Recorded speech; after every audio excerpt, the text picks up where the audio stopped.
Moby Dick, by Herman Melville, Chapters 105 to 108. Chapter 105. Does the whale's magnitude diminish? Will he perish? Inasmuch then as this Leviathan comes floundering down upon us from the headwaters of the eternities, it may be fitly inquired whether, in the long course of his generations, he has not degenerated from the original bulk of his sires. But upon investigation we find that not only are the whales of the present day superior in magnitude to those whose fossil remains are found in the tertiary system, embracing a distinct geological period prior to man, but of the whales found in that tertiary system, those belonging to its latter formations exceed in size those of its earlier ones. Of all the pre-Adamite whales yet exhumed, by far the largest is the Alabama one mentioned in the last chapter, and that was less than 70 feet in length in the skeleton; whereas we have already seen that the tape measure gives 72 feet for the skeleton of a large-sized modern whale; and I have heard, on whalemen's authority, that sperm whales have been captured near 100 feet long at the time of capture. But may it not be that while the whales of the present hour are an advance in magnitude upon those of all previous geological periods, may it not be that since Adam's time they have degenerated? Assuredly we must conclude so, if we are to credit the accounts of such gentlemen as Pliny and the ancient naturalists generally. For Pliny tells us of whales that embraced acres of living bulk, and Aldrovandus of others which measured 800 feet in length, rope walks and Thames tunnels of whales; and even in the days of Banks and Solander, Cook's naturalists, we find a Danish member of the Academy of Sciences setting down certain Iceland whales (Raden sisker or wrinkled bellies) at 120 yards, that is, 360 feet. And Lacepede, the French naturalist, in his elaborate history of whales, in the very beginning of his work (page 3), sets down the right whale at 100 meters, 328 feet; and this work was published so late as A.D. 1825. But will any whaleman believe these stories? No.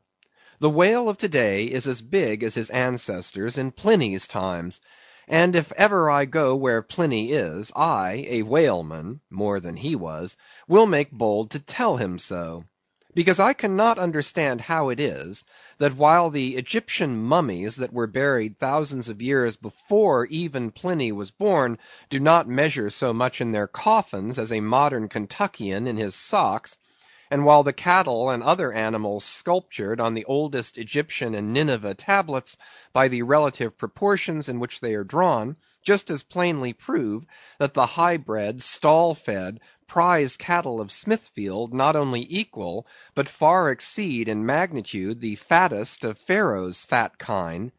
In the face of all this, I will not admit that of all animals the whale alone should have degenerated. But still another inquiry remains, one often agitated by the more recondite Nantucketers. Whether owing to the almost omniscient lookouts at the mastheads of the whale ships, now penetrating even through Behring Straits and into the remotest secret drawers and lockers of the world, and the 1,000 harpoons and lances darted along all continental coasts, the moot point is, whether Leviathan can long endure so wide a chase, and so remorseless a havoc; whether he must not at last be exterminated from the waters, and the last whale, like the last man, smoke his last pipe, and then himself evaporate in the final puff. Comparing the humped herds of whales with the humped herds of buffalo, which not 40 years ago overspread by tens of thousands the prairies of Illinois and Missouri, and shook their iron manes, and scowled with their thunder-clotted brows upon the sites of populous river capitals, where now the polite broker sells you land at $1 an inch; in such a comparison an irresistible argument would seem furnished to show that the hunted whale cannot now escape speedy extinction. But you must look at this matter in every light.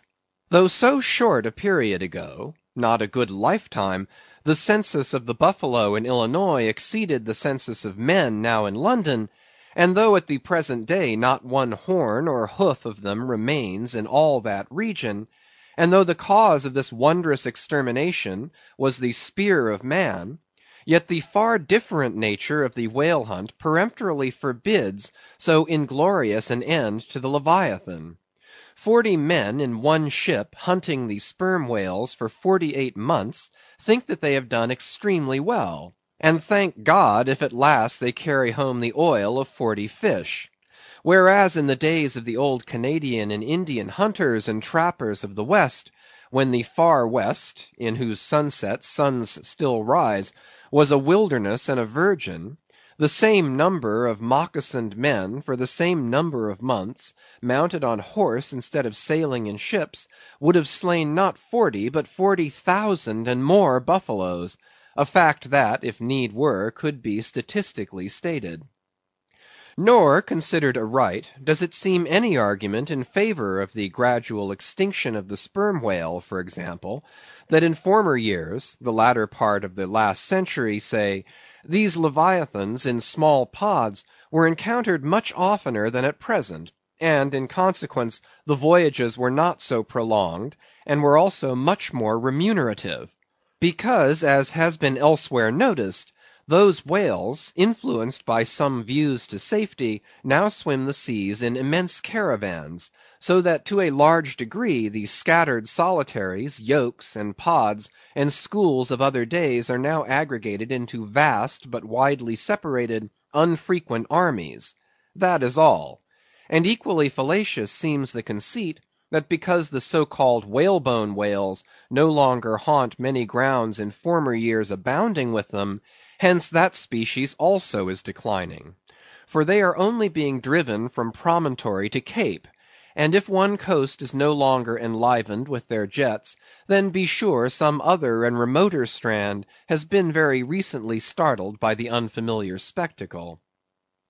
Furthermore, concerning these last mentioned leviathans, they have two firm fortresses, which in all human probability will forever remain impregnable.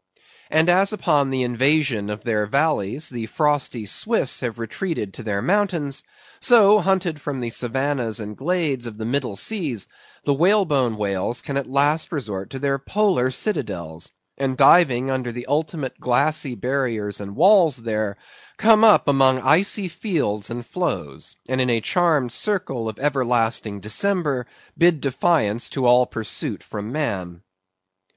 But as perhaps 50 of these whalebone whales are harpooned for one cachalot, some philosophers of the forecastle have concluded that this positive havoc has already very seriously diminished their battalions. But though for some time past a number of these whales, not less than 13,000, have been annually slain on the Norwest coast by the Americans alone, yet there are considerations which render even this circumstance of little or no account as an opposing argument in this matter. Natural as it is to be somewhat incredulous concerning the populousness of the more enormous creatures of the globe, yet what shall we say to Harto, the historian of Goa, when he tells us that at one hunting the king of Siam took 4,000 elephants, that in those regions elephants are as numerous as droves of cattle in the temperate climes. And there seems no reason to doubt that if these elephants, which have now been hunted for thousands of years by Semiramis, by Porus, by Hannibal, and by all the successive monarchs of the East, if they still survive there in great numbers, much more may the great whale outlast all hunting, since he has a pasture to expatiate in which is precisely twice as large as all Asia, both Americas, Europe, and Africa, New Holland, and all the isles of the sea combined. Moreover, we are to consider that from the presumed great longevity of whales, their probably attaining an age of a century or more, therefore at any one period of time several distinct adult generations must be contemporary. and what that is we may soon gain some idea of by imagining all the graveyards, cemeteries, and family vaults of creation yielding up the live bodies of all the men, women, and children who were alive 75 years ago, and adding this countless host to the present human population of the globe. Wherefore, for all these things, we account the whale immortal in his species, however perishable in his individuality. He swam the seas before the continents broke water. He once swam over the site of the Tuileries and Windsor Castle and the Kremlin. In Noah's flood he despised Noah's ark, and if ever the world is to be again flooded, like the Netherlands, to kill off its rats, then the eternal whale will still survive, and rearing upon the topmost crest of the equatorial flood, spout his frothed defiance to the skies. Chapter 106. Ahab's Leg. The precipitating manner in which Captain Ahab had quitted the Samuel Enderby of London had not been unattended with some small violence to his own person. He had lighted with such energy upon the thwart of his boat that his ivory leg had received a half-splintering shock; and when, after gaining his own deck and his own pivot-hole there, he so vehemently wheeled round with an urgent command to the steersman, it was, as ever, something about his not steering inflexibly enough. Then the already shaken ivory received such an additional twist and wrench, that though it still remained entire and to all appearances lusty, yet Ahab did not deem it entirely trustworthy. And indeed it seemed small matter for wonder, that for all his pervading mad recklessness, Ahab did at times give careful heed to the condition of that dead bone upon which he partly stood. For it had not been very long prior to the Pequod's sailing from Nantucket that he had been found one night lying prone upon the ground and insensible, by some unknown and seemingly inexplicable, unimaginable casualty, his ivory limb having been so violently displaced that it had stake-wise smitten and all but pierced his groin; nor was it without extreme difficulty that the agonizing wound was entirely cured. Nor at the time had it failed to enter his monomaniac mind that all the anguish of that then present suffering was but the direct issue of a former woe; and he too plainly seemed to see that as the most poisonous reptile of the marsh perpetuates his kind as inevitably as the sweetest songster of the grove, so equally, with every felicity, all miserable events do naturally beget their like. Yea, more than equally, thought Ahab, since both the ancestry and posterity of grief go further than the ancestry and posterity of joy.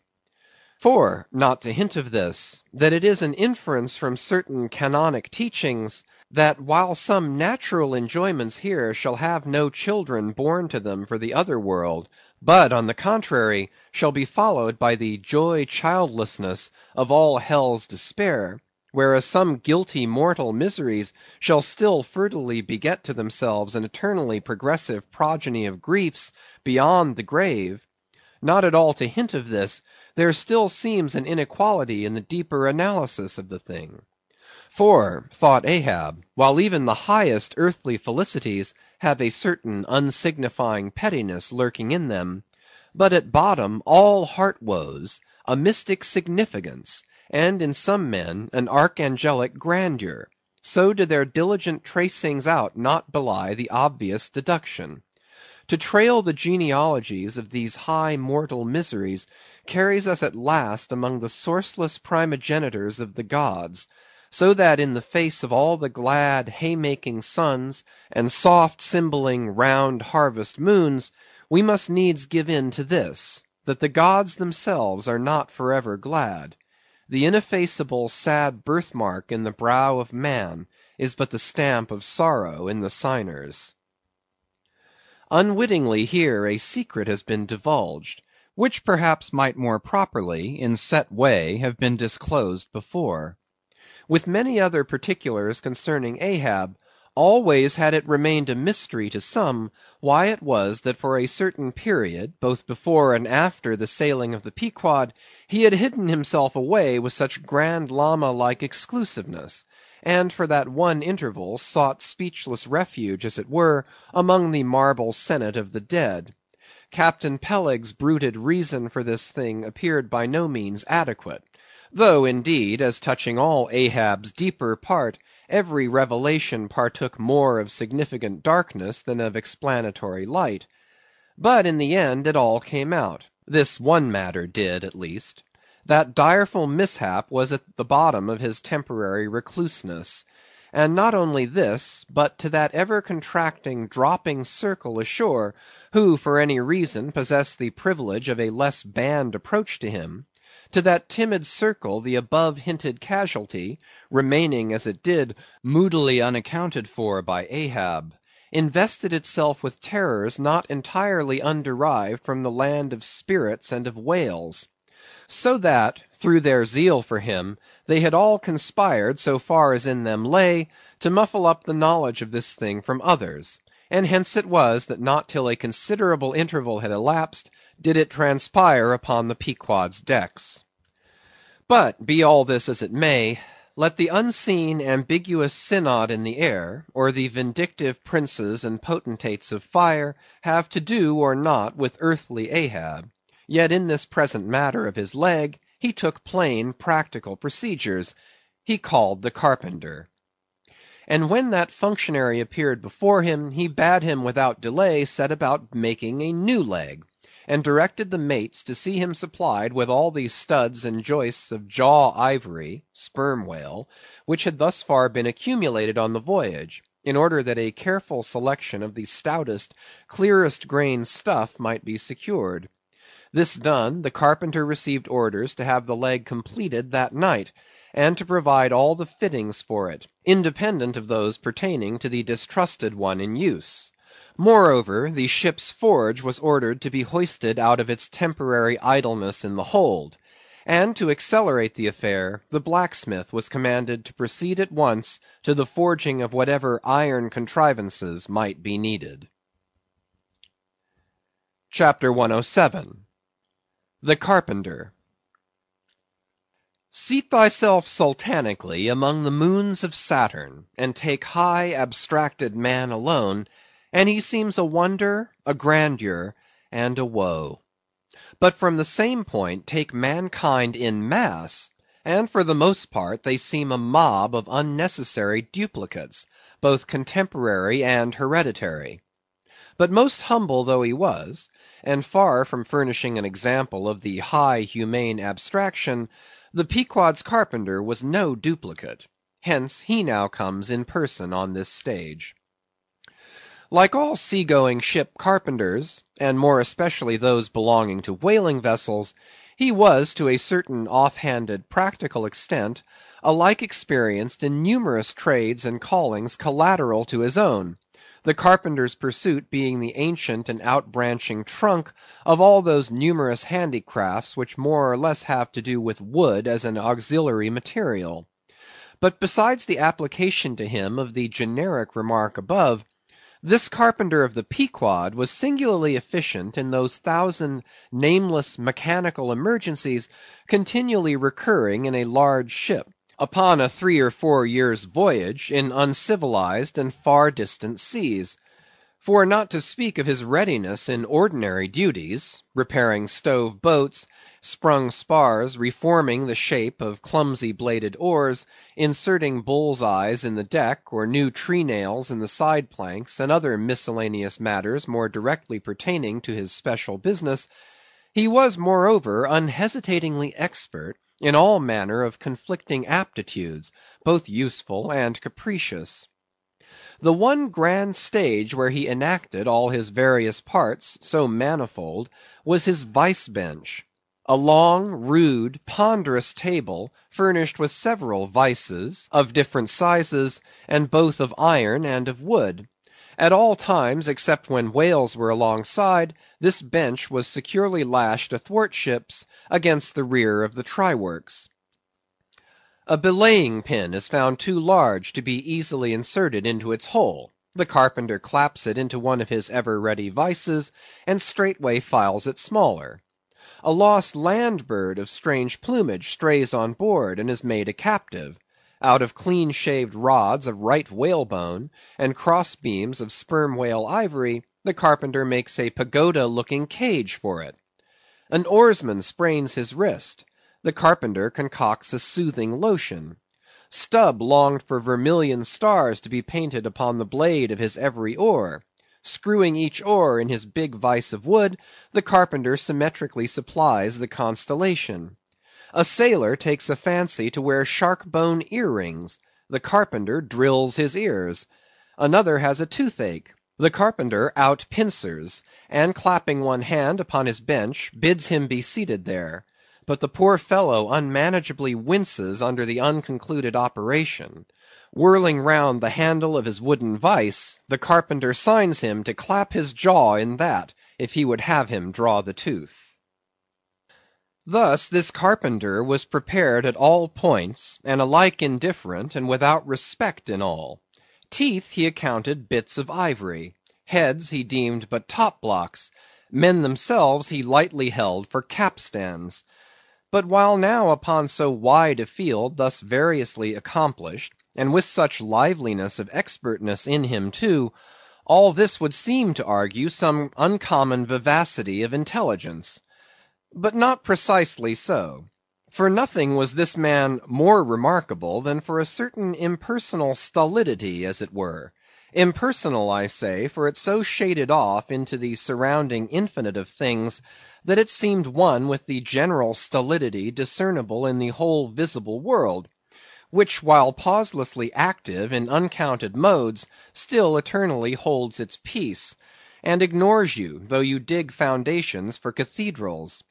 Yet was this half horrible stolidity in him, involving too, as it appeared, an all-ramifying heartlessness, yet was it oddly dashed at times with an old, crutch-like, antediluvian, wheezing humorousness, not unstreaked now and then with a certain grizzled wittiness, such as might have served to pass the time during the midnight watch on the bearded forecastle of Noah's Ark.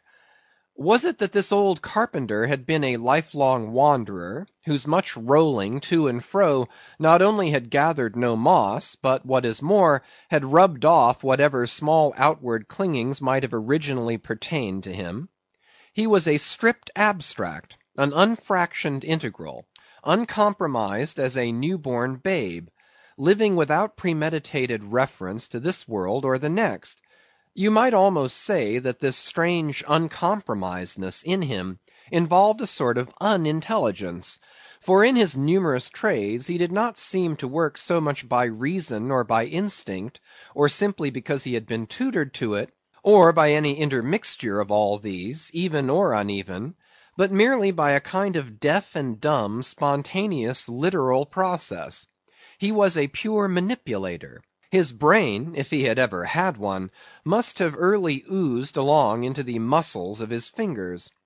He was like one of those unreasoning but still highly useful, multum in parvo, Sheffield contrivances, assuming the exterior, though a little swelled, of a common pocket-knife, but containing not only blades of various sizes, but also screwdrivers, corkscrews, tweezers, awls, pens, rulers, nail-filers, countersinkers. So, if his superiors wanted to use the carpenter for a screwdriver, all they had to do was to open that part of him and the screw was fast, or if for tweezers, take him up by the legs, and there they were. Yet, as previously hinted, this omni-tooled, open and shut carpenter was, after all, no mere machine of an automaton. If he did not have a common soul in him, he had a subtle something that somehow anomalously did its duty. What that was, whether essence of quicksilver or a few drops of hartshorn, there was no telling. But there it was, and there it had abided for now some 60 years or more. And this it was, this same unaccountable, cunning, life principle in him, this it was that kept him a great part of the time soliloquizing, but only like an unreasoning wheel, which also hummingly soliloquizes. Or rather, his body was a sentry box, and this soliloquizer on guard there, and talking all the time to keep himself awake. Chapter 108. Ahab and the Carpenter. The deck. First night watch. Carpenter standing before his vice bench, and by the light of 2 lanterns, busily filing the ivory joist for the leg, which joist is firmly fixed in the vice. Slabs of ivory, leather straps, pads, screws, and various tools of all sorts lying about the bench. Forward, the red flame of the forge is seen, where the blacksmith is at work. Drat the file, and drat the bone. That is hard which should be soft, and that is soft which should be hard. So we go, who file old jaws and shin bones. Let's try another. Aye, now this works better. Sneezes. Hello, this bone dust is... Sneezes. Why, it's... Sneezes. Yes, it's... Sneezes. Bless my soul, it won't let me speak. That is what an old fellow gets now for working in dead lumber. Saw a live tree, and you don't get this dust. Amputate a live bone, and you don't get it. Sneezes.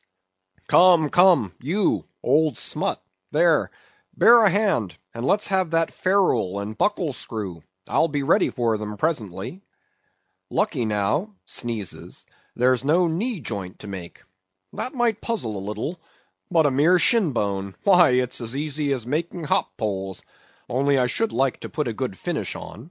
Time, time. If I but only had the time, I could turn him out as neat a leg now as ever, sneezes, scraped to a lady in a parlor. Those buckskin legs and calves of legs I've seen in shop windows wouldn't compare at all. They soak water, they do, and of course get rheumatic, and have to be doctored, sneezes, with washes and lotions, just like live legs. There, before I saw it off now, I must call his old Mogulship, and see whether the length will be all right. Too short, if anything, I guess. Ha! That's the heel. We are in luck. Here he comes. Or it's somebody else, that's certain. Ahab, advancing. During the ensuing scene, the carpenter continues, sneezing at times. Well, man-maker? Just in time, sir.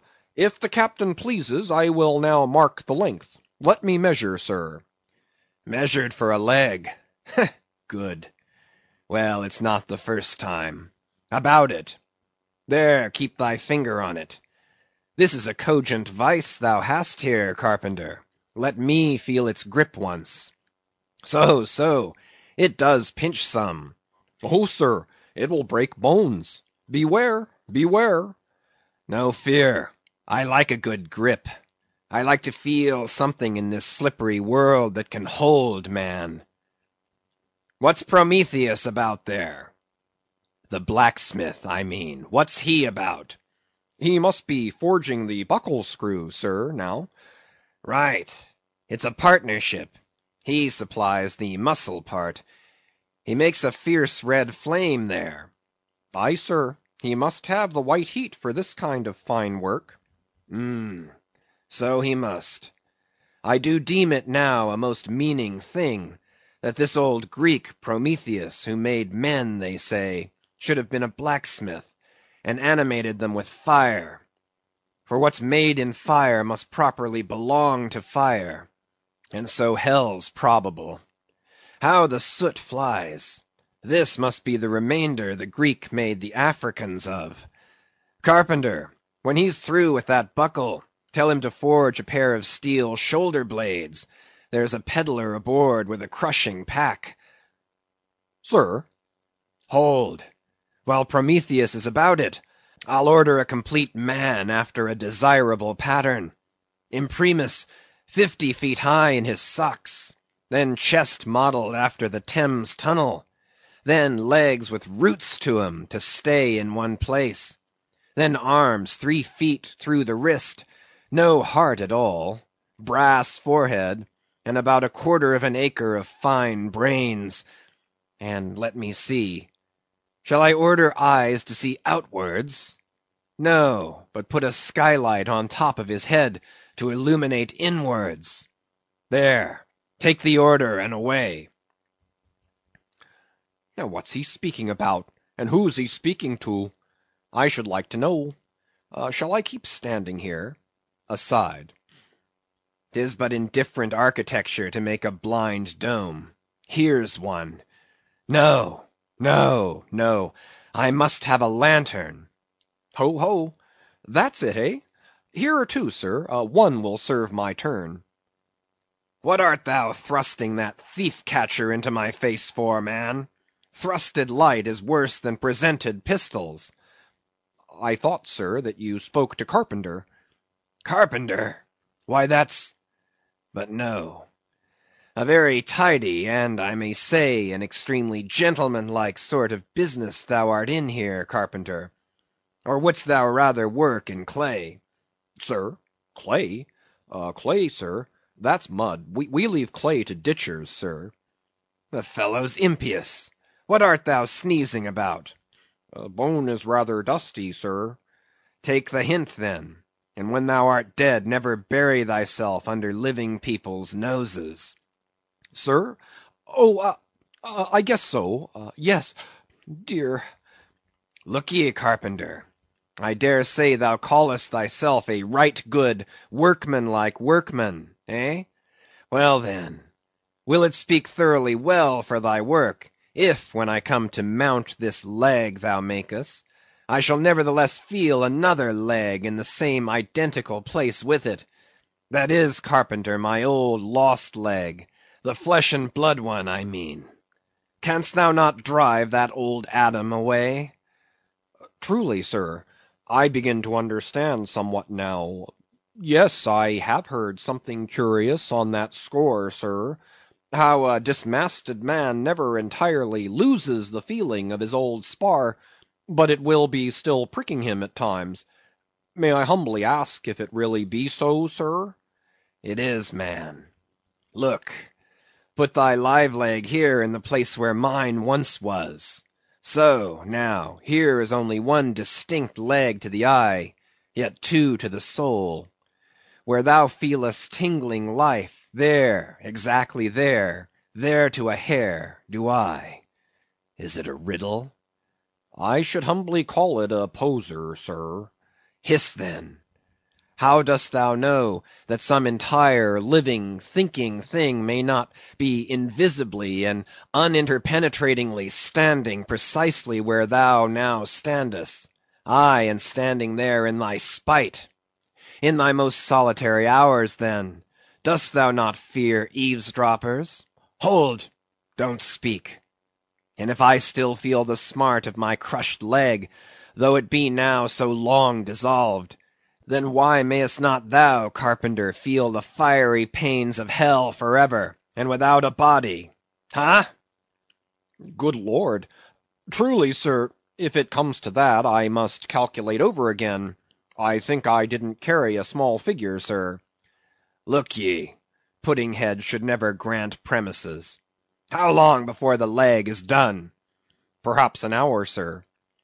Bungle away at it, then, and bring it to me. Turns to go. Oh, life!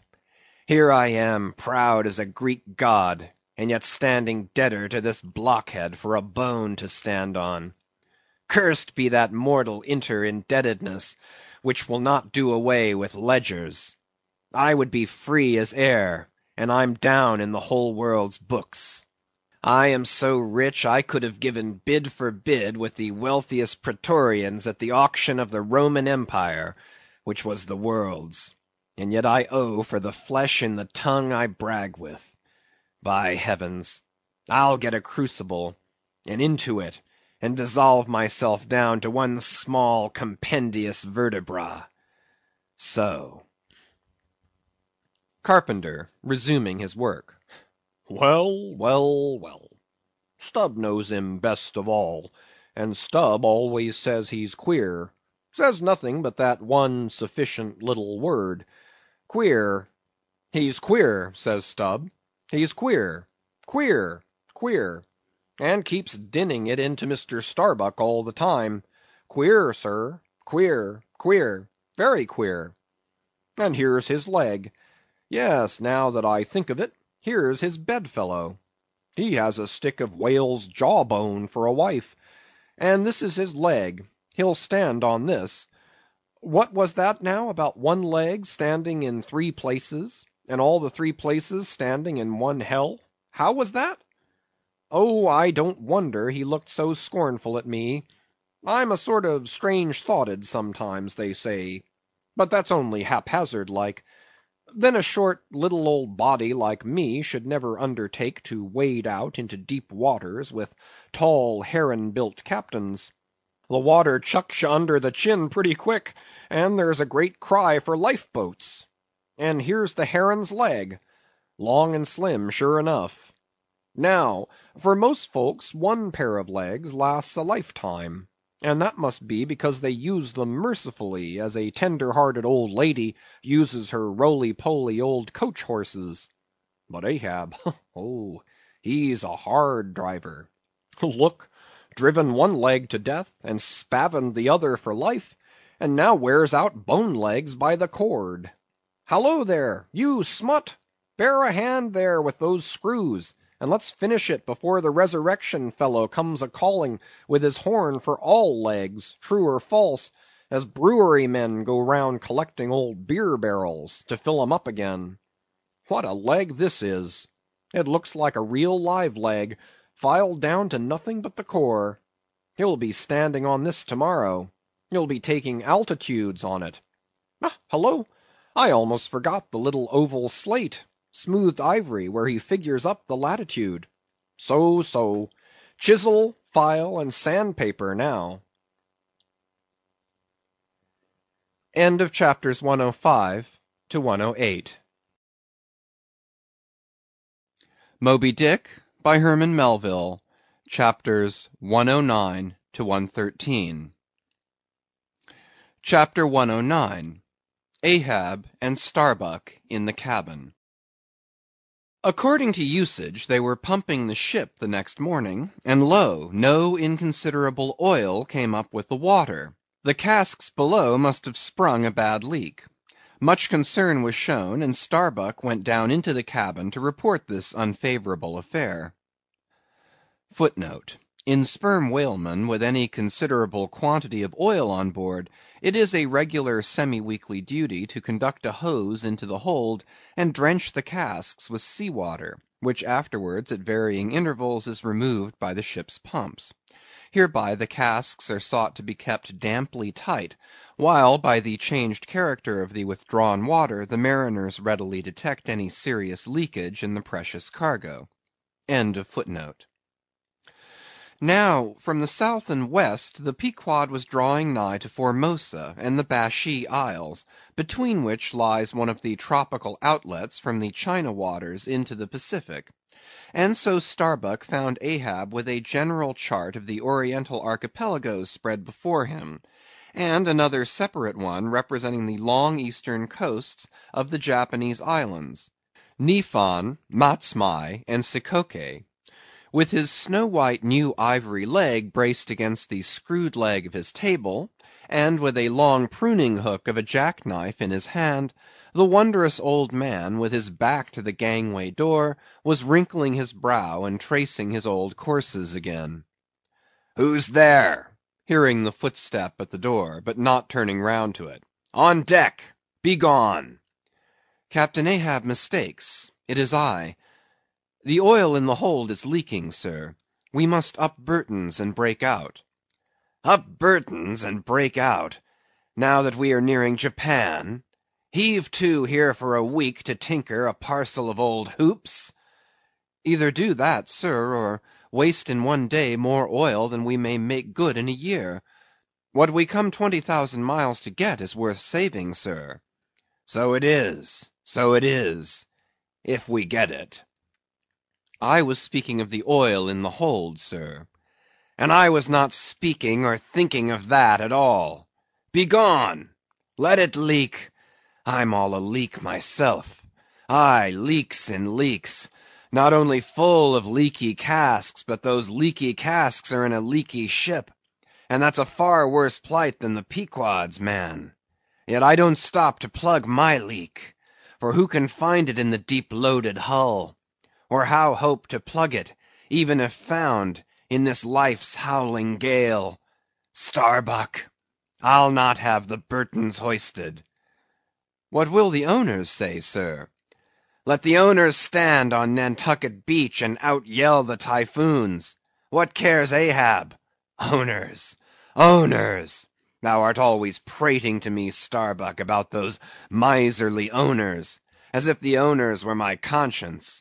But look ye, the only real owner of anything is its commander, and hark ye, my conscience is in this ship's keel. On deck! Captain Ahab, said the reddening mate, moving further into the cabin, with a daring so strangely respectful and cautious, that it almost seemed not only every way seeking to avoid the slightest outward manifestation of itself, but within also seemed more than half distrustful of itself. A better man than I might well pass over in thee, what he would quickly enough resent in a younger man, aye, and in a happier, Captain Ahab. Devils! Dost thou then so much as dare to critically think of me? On deck! Nay, sir, not yet. I do entreat, and I do dare, sir, to be forbearing. Shall we not understand each other better than hitherto, Captain Ahab? Ahab seized a loaded musket from the rack, forming part of most South Seamen's cabin furniture, and pointing it towards Starbuck, exclaimed, "There is one God that is Lord over the earth, and one Captain that is Lord over the Pequod. On deck!" For an instant, in the flashing eyes of the mate, and his fiery cheeks, you would have almost thought that he had really received the blaze of the levelled tube. But, mastering his emotion, he half calmly rose, and as he quitted the cabin, paused for an instant, and said, "Thou hast outraged, not insulted me, sir. But for that, I ask thee not to beware of Starbuck. Thou wouldst but laugh. But let Ahab beware of Ahab. Beware of thyself, old man." He waxes brave, but nevertheless obeys. Most careful bravery that, murmured Ahab, as Starbuck disappeared. What's that he said? Ahab, beware of Ahab. There's something there. Then, unconsciously using the musket for a staff, with an iron brow he paced to and fro in the little cabin; but presently the thick pleats of his forehead relaxed, and returning the gun to the rack, he went on deck. "Thou art but too good a fellow, Starbuck," he said lowly to the mate. Then raising his voice to the crew, "Furl the t'gallant sails, and close reef the topsails, fore and aft. Back the main yard. Up Burtons, and break out in the main hold." It were perhaps vain to surmise exactly why it was that, as respecting Starbuck, Ahab thus acted. It may have been a flash of honesty in him, or mere prudential policy which, under the circumstance, imperiously forbade the slightest symptom of open disaffection, however transient, in the important chief officer of his ship. However it was, his orders were executed, and the Burtons were hoisted. Chapter 110. Queequeg in his Coffin. Upon searching, it was found that the casks last struck into the hold were perfectly sound, and that the leak must be further off.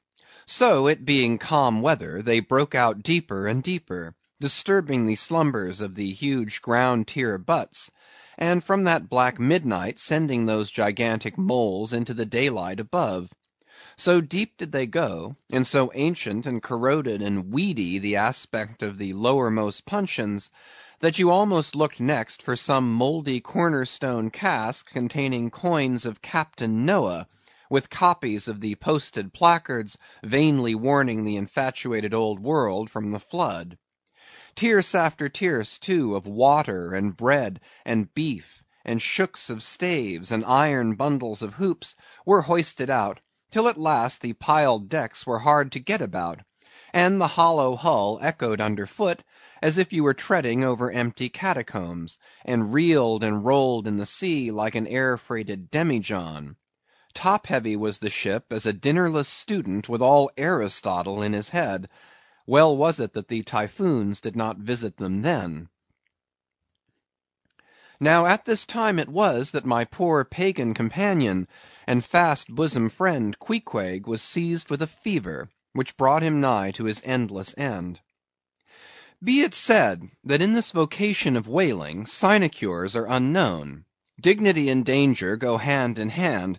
Till you get to be captain, the higher you rise, the harder you toil. So with poor Queequeg, who, as harpooneer, must not only face all the rage of the living whale, but, as we have elsewhere seen, mount his dead back in a rolling sea, and finally descend into the gloom of the hold, and bitterly sweating all day in that subterraneous confinement, resolutely manhandle the clumsiest casks, and see to their stowage. To be short, among whalemen, the harpooneers are the holders, so called. Poor Queequeg! When the ship was about half disembowelled, you should have stooped over the hatchway, and peered down upon him there, where, stripped to his woolen drawers, the tattooed savage was crawling about amid that dampness and slime, like a green-spotted lizard at the bottom of a well. And a well or an ice-house it somehow proved to him, poor pagan, where, strange to say, for all the heat of his sweatings, he caught a terrible chill which lapsed into a fever, and at last, after some days' suffering, laid him in his hammock, close to the very sill of the door of death. How he wasted and wasted away in those few long lingering days, till there seemed but little left of him but his frame and tattooing. But as all else in him thinned, and his cheekbones grew sharper, his eyes nevertheless seemed growing fuller and fuller. They became of a strange softness of lustre, and mildly but deeply looked out at you there from his sickness, a wondrous testimony to that immortal health in him which could not die or be weakened. And like circles on the water, which, as they grow fainter, expand, so his eyes seemed rounding and rounding like the rings of eternity. An awe that cannot be named would steal over you, as you sat by the side of this waning savage, and saw as strange things in his face as any beheld who were bystanders when Zoroaster died. For whatever is truly wondrous and fearful in man, never yet was put into words or books. And the drawing near of death, which alike levels all, alike impresses all with a last revelation, which only an author from the dead could adequately tell. So that, let us say it again, no dying Chaldee or Greek had higher and holier thoughts than those whose mysterious shades you saw creeping over the face of poor Queequeg, as he quietly lay in his swaying hammock, and the rolling sea seemed gently rocking him to his final rest, and the ocean's invisible flood tide lifted him higher and higher towards his destined heaven. Not a man of the crew but gave him up, and as for Queequeg himself, what he thought of the case was forcibly shown by a curious favor he asked. He called one to him in the grey morning watch when the day was just breaking, and taking his hand, said that while in Nantucket he had chanced to see certain little canoes of dark wood, like the rich war wood of his native isle, and upon inquiry he had learned that all whalemen who died in Nantucket were laid in those same dark canoes, and that the fancy of being so laid had much pleased him, for it was not unlike the custom of his own race, who, after embalming a dead warrior, stretched him out in his canoe, and so left him to be floated away to the starry archipelagos.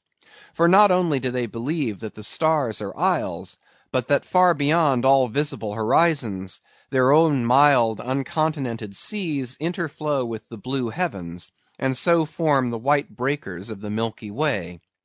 He added that he shuddered at the thought of being buried in his hammock, according to the usual sea custom, tossed like something vile to the death-devouring sharks. No, he desired a canoe like those of Nantucket, all the more congenial to him, being a whaleman, that like a whale boat these coffin canoes were without a keel, though that involved but uncertain steering and much leeway adown the dim ages. Now when this strange circumstance was made known aft, the carpenter was at once commanded to do Queequeg's bidding, whatever it might include. There was some heathenish, coffin-colored old lumber aboard, which upon a long previous voyage had been cut from the aboriginal groves of the Lackaday Islands, and from these dark planks the coffin was recommended to be made. No sooner was the carpenter apprised of the order, than taking his rule, he forthwith, with all the indifferent promptitude of his character, proceeded into the forecastle and took Queequeg's measure with great accuracy, regularly chalking Queequeg's person as he shifted the rule. "Ah, poor fellow! He'll have to die now," ejaculated the Long Island sailor. Going to his vice bench, the carpenter, for convenience sake and general reference, now transferringly measured on it the exact length the coffin was to be, and then made the transfer permanent by cutting 2 notches at its extremities. This done, he marshalled the planks and his tools, and to work. When the last nail was driven, and the lid duly planed and fitted, he lightly shouldered the coffin and went forward with it, inquiring whether they were ready for it yet in that direction. Overhearing the indignant but half-humorous cries with which the people on deck began to drive the coffin away, Queequeg, to everyone's consternation, commanded that the thing should be instantly brought to him. Nor was there any denying him, seeing that of all mortals, some dying men are the most tyrannical, and certainly since they will shortly trouble us so little for evermore, the poor fellows ought to be indulged. Leaning over in his hammock, Queequeg long regarded the coffin with an attentive eye. He then called for his harpoon, and had the wooden stock drawn from it, and then had the iron part placed in the coffin along with one of the paddles of his boat. All by his own request also, biscuits were then ranged round the sides within, a flask of fresh water was placed at the head, and a small bag of woody earth scraped up in the hold at the foot, and a piece of sailcloth being rolled up for a pillow, Queequeg now entreated to be lifted into his final bed, that he might make trial of its comforts, if any it had. He lay without moving a few minutes, then told one to go to his bag and bring out his little god, Yojo. Then crossing his arms on his breast with Yojo between, he called for the coffin lid, hatch he called it, to be placed over him. The head part turned over with a leather hinge, and there lay Queequeg in his coffin, with little but his composed countenance in view. "Rarmai!" "It will do; it is easy," he murmured at last, and signed to be replaced in his hammock. But ere this was done, Pip, who had been slyly hovering near by all this while, drew nigh to him where he lay, and with soft sobbings took him by the hand, in the other holding his tambourine. "Poor rover, will ye never have done with all this weary roving? Where go ye now? But if the currents carry ye to those sweet Antilles, where the beaches are only beat with water lilies, will ye do one little errand for me? Seek out one Pip, who's now been missing long. I think he's in those far Antilles. If ye find him, then comfort him, for he must be very sad, for look, he's left his tambourine behind. I found it. Rig-a-dig-dig. Now, Queequeg, die, and I'll beat your dying march." "I have heard," murmured Starbuck, gazing down the scuttle, "that in violent fevers men, all ignorance, have talked in ancient tongues; and that when the mystery is probed, it turns out always that in their wholly forgotten childhood those ancient tongues had been really spoken in their hearing by some lofty scholars. So to my fond faith, poor Pip, in this strange sweetness of his lunacy, brings heavenly vouchers of all our heavenly homes. Where learned he that but there? Hark, he speaks again, but more wildly now. Form 2 and 2, let's make a general of him. Ho! Where's his harpoon? Lay it across here. Rig-a-dig-dig, huzza! Oh, for a gamecock now to sit upon his head and crow! Queequeg dies game! Mind ye that! Queequeg dies game! Take ye good heed of that! Queequeg dies game, I say, game, game, game! But base little Pip, he died a coward, died all a shiver. Out upon Pip! Hark ye, if ye find Pip, tell all the Antilles he's a runaway, a coward, a coward, a coward! Tell them he jumped from a whale boat. I'd never beat my tambourine over base Pip, and hail him general, if he were once more dying here. No, no, shame upon all cowards, shame upon them! Let him go drown like Pip that jumped from a whale boat. Shame, shame! During all this, Queequeg lay with closed eyes, as if in a dream. Pip was led away, and the sick man was replaced in his hammock. But now that he had apparently made every preparation for death, now that his coffin was proved a good fit, Queequeg suddenly rallied. Soon there seemed no need of the carpenter's box; and thereupon, when some expressed their delighted surprise, he, in substance, said that the cause of his sudden convalescence was this: at a critical moment he had just recalled a little duty ashore, which he was leaving undone, and therefore had changed his mind about dying. He could not die yet, he averred. They asked him then whether to live or die was a matter of his own sovereign will and pleasure. He answered, certainly. In a word, it was Queequeg's conceit that if a man made up his mind to live, mere sickness could not kill him. Nothing but a whale, or a gale, or some violent, ungovernable, unintelligent destroyer of that sort. Now, there is this noteworthy difference between savage and civilized, that while a sick civilized man may be 6 months convalescing, generally speaking, a sick savage is almost half well again in a day. So, in good time, my Queequeg gained strength, and at length, after sitting on the windlass for a few indolent days, but eating with a vigorous appetite, he suddenly leaped to his feet, threw out his arms and legs, gave himself a good stretching, yawned a little bit, and then springing into the head of his hoisted boat, and poising a harpoon, pronounced himself fit for a fight. With a wild whimsiness he now used his coffin for a sea chest, and emptying into it his canvas bag of clothes, set them in order there. Many spare hours he spent in carving the lid with all manner of grotesque figures and drawings, and it seemed that hereby he was striving, in his rude way, to copy parts of the twisted tattooing on his body. And this tattooing had been the work of a departed prophet and seer on his island, who, by those hieroglyphic marks, had written out on his body a complete theory of the heavens and the earth, and a mystical treatise on the art of attaining truth; so that Queequeg in his own proper person was a riddle to unfold, a wondrous work in one volume, but whose mysteries not even himself could read, though his own live heart beat against them. And these mysteries were therefore destined in the end to moulder away with the living parchment whereon they were inscribed, and so be unsolved to the last.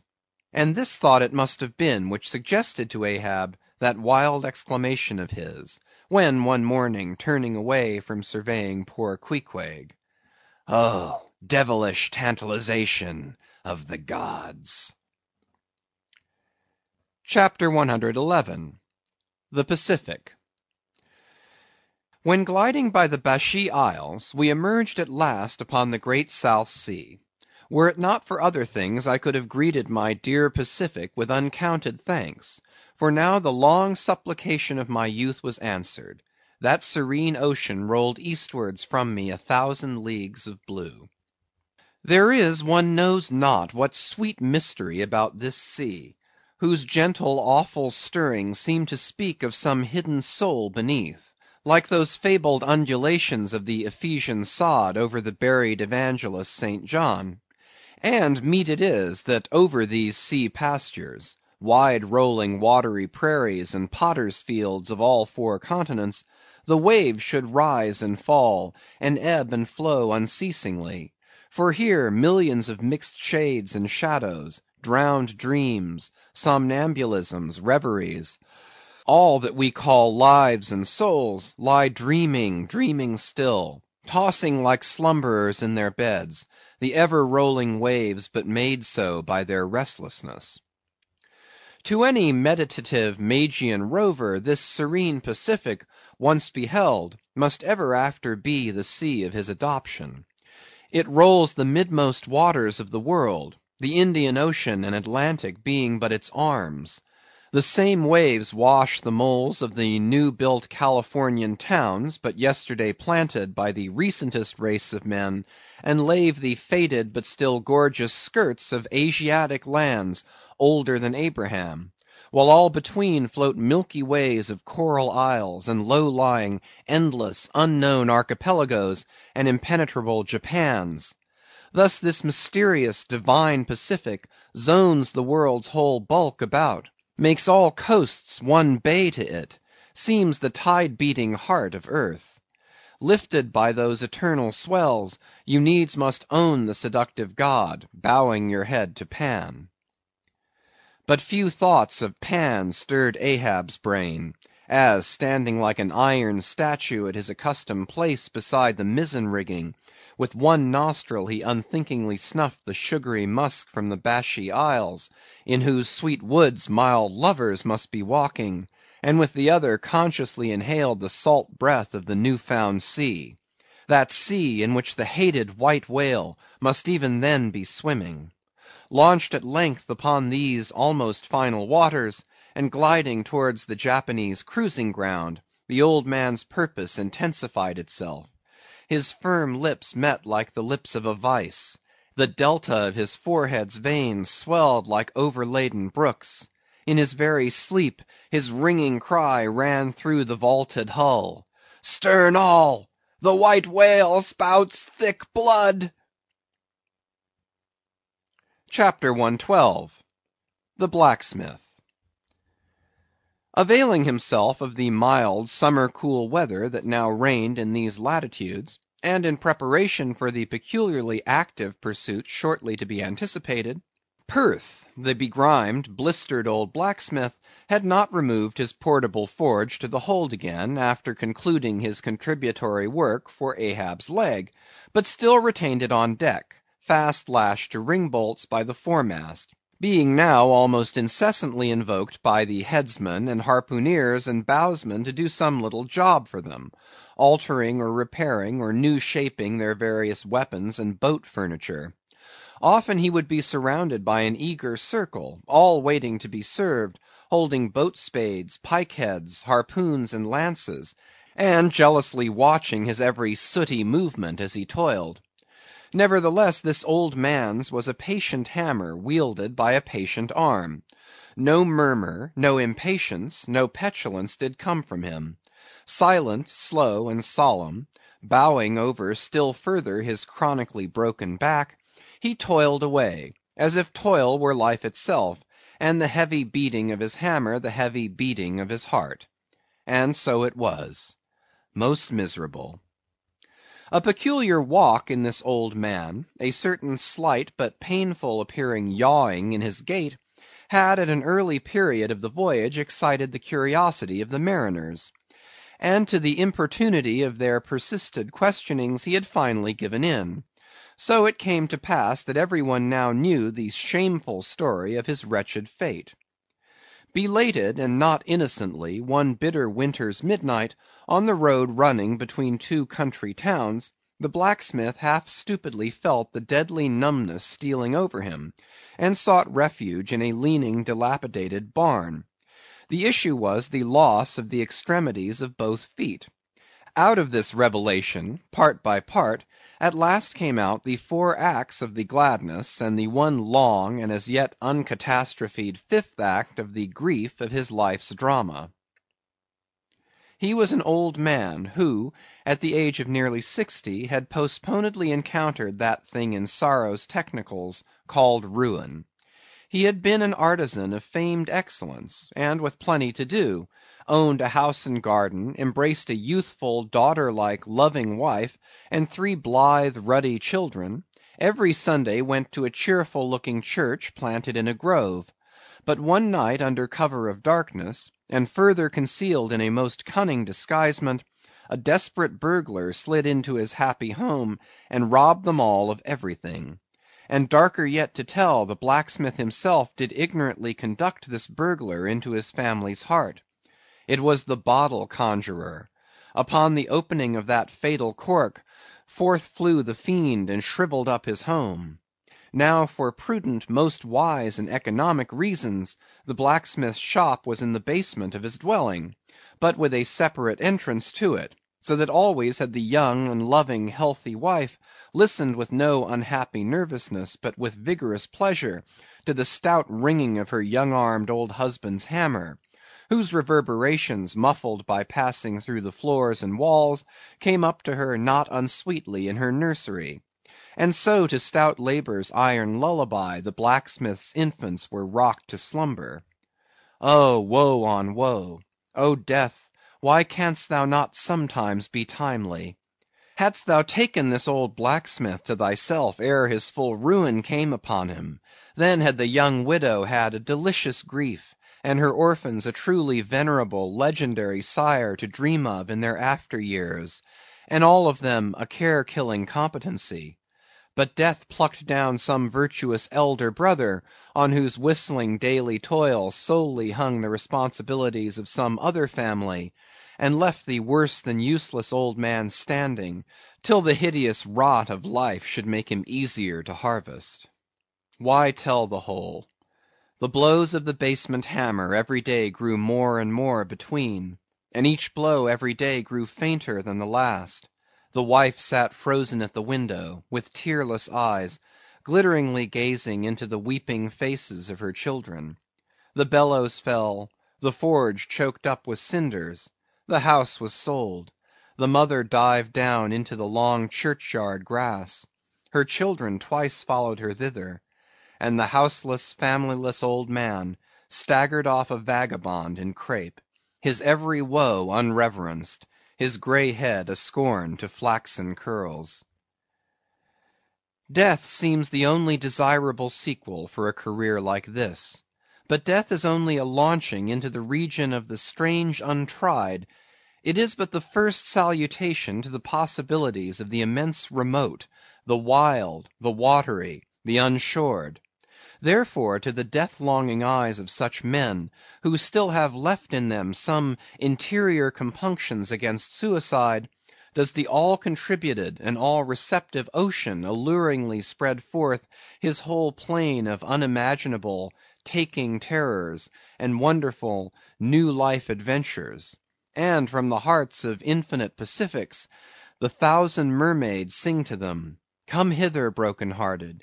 Here is another life without the guilt of intermediate death. Here are wonders supernatural, without dying for them. Come hither, bury thyself in a life which, to your now equally abhorred and abhorring landed world, is more oblivious than death. Come hither, put up thy gravestone too within the churchyard, and come hither till we marry thee." Hearkening to these voices, east and west, by early sunrise, and by fall of eve, the blacksmith's soul responded, "Aye, I come." And so Perth went a-whaling. CHAPTER 113. The Forge. With matted beard, and swathed in a bristling shark-skin apron, about mid-day, Perth was standing between his forge and anvil, the latter placed upon an ironwood log, with one hand holding a pike-head in the coals, and with the other at his forge's lungs, when Captain Ahab came along, carrying in his hand a small rusty-looking leathern bag. While yet a little distance from the forge, moody Ahab paused, till at last Perth, withdrawing his iron from the fire, began hammering it upon the anvil, the red mass sending off the sparks in thick, hovering flights, some of which flew close to Ahab. "Are these thy mother Carey's chickens, Perth? They are always flying in thy wake. Birds of good omen, too, but not to all. Look here, they burn, but thou livest among them without a scorch." "Because I am scorched all over, Captain Ahab," answered Perth, resting for a moment on his hammer. I am past scorching. Not easily canst thou scorch a scar. Well, well, no more. Thy shrunk voice sounds too calmly, sanely woeful to me. In no paradise myself, I am impatient of all misery in others that is not mad. Thou shouldst go mad, blacksmith. Say, why dost thou not go mad? How canst thou endure without being mad? Do the heavens yet hate thee, that thou canst not go mad? What wert thou making there? Welding an old pike-head, sir. There were seams and dents in it. And canst thou make it all smooth again, blacksmith, after such hard usage as it had? I think so, sir. And I suppose thou canst smooth almost any seams and dents, never mind how hard the metal, blacksmith? Aye, sir, I think I can. All seams and dents but one. Look ye here, then, cried Ahab, passionately advancing, and leaning with both hands on Perth's shoulders. Look ye here, here. Can you smooth out a seam like this, blacksmith? Sweeping one hand across his ribbed brow. If thou couldst, blacksmith, glad enough would I lay my head upon thy anvil, and feel thy heaviest hammer between my eyes. Answer, canst thou smooth this seam? Oh, that is the one, sir. Said I not all seams and dents but one? Aye, blacksmith, it is the one. Aye, man, it is unsmoothable. For though thou only seest it here in my flesh, it is worked down into the bone of my skull. That is all wrinkles. But away with child's play. No more gaffs and pikes to-day. Look ye here, jingling the leathern bag, as if it were full of gold coins. I, too, want a harpoon made. One that 1,000 yoke of fiends could not part, Perth. Something that will stick in a whale like his own fin bone. There's the stuff, flinging the pouch upon the anvil. Look ye, blacksmith, these are the gathered nail stubs of the steel shoes of racing horses. Horseshoe stubs, sir? Why, Captain Ahab, thou hast there then the best and stubbornest stuff we blacksmiths ever work. I know it, old man. These stubs will weld together like glue from the melted bones of murderers. Quick, forge me the harpoon, and forge me first 12 rods for its shank. Then wind and twist and hammer these 12 together, like the yarns and strands of a tow-line. Quick, I'll blow the fire. When at last the 12 rods were made, Ahab tried them one, by spiraling them with his own hand round a long, heavy iron bolt. A flaw, rejecting the last one. Work that over again, Perth. This done, Perth was about to begin welding the 12 into one, when Ahab stayed his hand and said he would weld his own iron. As then, with regular gasping hems, he hammered on the anvil, Perth passing to him the glowing rods, one after the other, and the hard-pressed forge shooting up its intense straight flame, the Parsee passed silently, and bowing over his head towards the fire, seemed invoking some curse or some blessing on the toil. But as Ahab looked up, he slid aside. What's that bunch of lucifers dodging about there for? Muttered Stubb, looking on from the forecastle. That Parsee smells fire like a fusee, and smells of it himself like a hot musket's powder-pan. At last the shank, in one complete rod, received its final heat, and as Perth, to temper it, plunged it all hissing into the cask of water near by, the scalding steam shot up into Ahab's bent face. Wouldst thou brand me, Perth? Wincing for a moment with the pain. Have I been but forging my own branding iron, then? Pray God, not that. Yet I fear something, Captain Ahab. Is not this harpoon for the white whale? For the white fiend. But now for the barbs. Thou must make them thyself, man. Here are my razors, the best of steel. Here, and make the barbs sharp as the needle sleet of the icy sea. For a moment the old blacksmith eyed the razors as though he would fain not use them. "Take them, man, I have no need for them, for I now neither shave, sup, nor pray till—but here, to work!"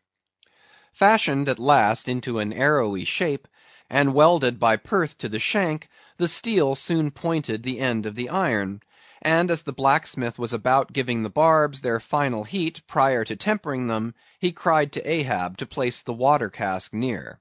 "No, no, no water for that. I want it of the true death temper. Ahoy there! Tashtego, Queequeg, Daggoo! What say ye, pagans? Will you give me as much blood as will cover this barb?" Holding it high up. A cluster of dark nods replied, yes. 3 punctures were made in the heathen flesh, and the white whale's barbs were then tempered. "Ego non baptizo te in nomine Patris, sed in nomine Diaboli!" deliriously howled Ahab, as the malignant iron scorchingly devoured the baptismal blood. Now, mustering the spare poles from below, and selecting one of hickory, with the bark still investing it, Ahab fitted the end to the socket of the iron. A coil of new tow line was then unwound, and some fathoms of it taken to the windlass, and stretched to a great tension. Pressing his foot upon it till the rope hummed like a harp string, then eagerly bending over it, and seeing no strandings, Ahab exclaimed, "Good! And now for the seizings." At one extremity the rope was unstranded, and the separate spread yarns were all braided and woven round the socket of the harpoon. The pole was then driven hard up into the socket. From the lower end, the rope was traced half-way along the pole's length, and firmly secured so, with intertwistings of twine. This done, pole, iron, and rope, like the 3 fates, remained inseparable, and Ahab moodily stalked away with the weapon. The sound of his ivory leg, and the sound of the hickory pole, both hollowly ringing along every plank. But ere he entered his cabin, light, unnatural, half bantering, yet most piteous sound was heard. Oh, Pip! Thy wretched laugh, thy idle but unresting eye, all thy strange mummeries not unmeaningly blended with the black tragedy of the melancholy ship, and mocked it. End of chapters 109 to 113. Moby Dick, by Herman Melville, chapters 114 to 118. Chapter 114. The Gilder. Penetrating further and further into the heart of the Japanese cruising ground, the Pequod was soon all astir in the fishery. Often in mild, pleasant weather, for 12, 15, 18, and 20 hours on the stretch, they were engaged in the boats, steadily pulling, or sailing, or paddling after the whales, or for an interlude of 60 or 70 minutes, calmly awaiting their uprising, though with but small success for their pains. At such times, under an unabated sun, afloat all day upon smooth, slow, heaving swells, seated in his boat, light as a birch canoe, and so sociably mixing with the soft waves themselves, that like hearthstone cats they purr against the gunwale. These are the times of dreamy quietude, when beholding the tranquil beauty and brilliancy of the ocean's skin, one forgets the tiger heart that pants beneath it, and would not willingly remember that this velvet paw but conceals a remorseless fang. These are the times when in his whale-boat the rover softly feels a certain filial, confident, land-like feeling towards the sea, that he regards it as so much flowery earth, and the distant ship revealing only the tops of her masts, seems struggling forward, not through high rolling waves, but through the tall grass of a rolling prairie, as when the Western emigrants' horses only show their erected ears, while their hidden bodies widely wade through the amazing verdure. The long-drawn virgin vales, the mild blue hillsides, as over these there steals the hush, the hum, You almost swear that play-wearied children lie sleeping in these solitudes in some glad May time, when the flowers of the woods are plucked. And all this mixes with your most mystic mood, so that fact and fancy, half-way meeting, interpenetrate and form one seamless whole. Nor did such soothing scenes, however temporary, fail of at least as temporary an effect on Ahab. But if these secret golden keys did seem to open in him his own secret golden treasuries, yet did his breath upon them prove but tarnishing. O grassy glades! O ever vernal endless landscapes in the soul! In ye, though long parched by the dead drought of the earthly life, in ye men yet may roll, like young horses in new morning clover, and for some few fleeting moments feel the cool dew of the life immortal on them. Would to God these blessed calms would last! But the mingling threads of life are woven by warp and woof, calms crossed by storms, a storm for every calm. There is no steady, unretracing progress in this life. We do not advance through fixed gradations, and at the last one pause, through infancy's unconscious spell, boyhood's thoughtless faith, adolescence's doubt, the common doom, then skepticism, then disbelief, resting at last in manhood's pondering repose of if. But once gone through, we trace the round again, and are infants, boys, and men, and ifs eternally. Where lies the final harbor, whence we unmoor no more? In what rapt ethers sails the world, of which the weariest will never weary? Where is the foundling's father hidden? Our souls are like those orphans whose unwedded mothers die in bearing them. The secret of our paternity lies in their grave, and we must there to learn it. And that same day, too, gazing far down from his boat's side into that same golden sea, Starbuck lowly murmured, "Loveliness unfathomable, as ever lover saw in his young bride's eye. Tell me not of thy teeth-tiered sharks, and thy kidnapping cannibal ways. Let faith oust fact, let fancy oust memory. I look deep down, and do believe." And Stubb, fish-like, with sparkling scales, leaped up in that same golden light.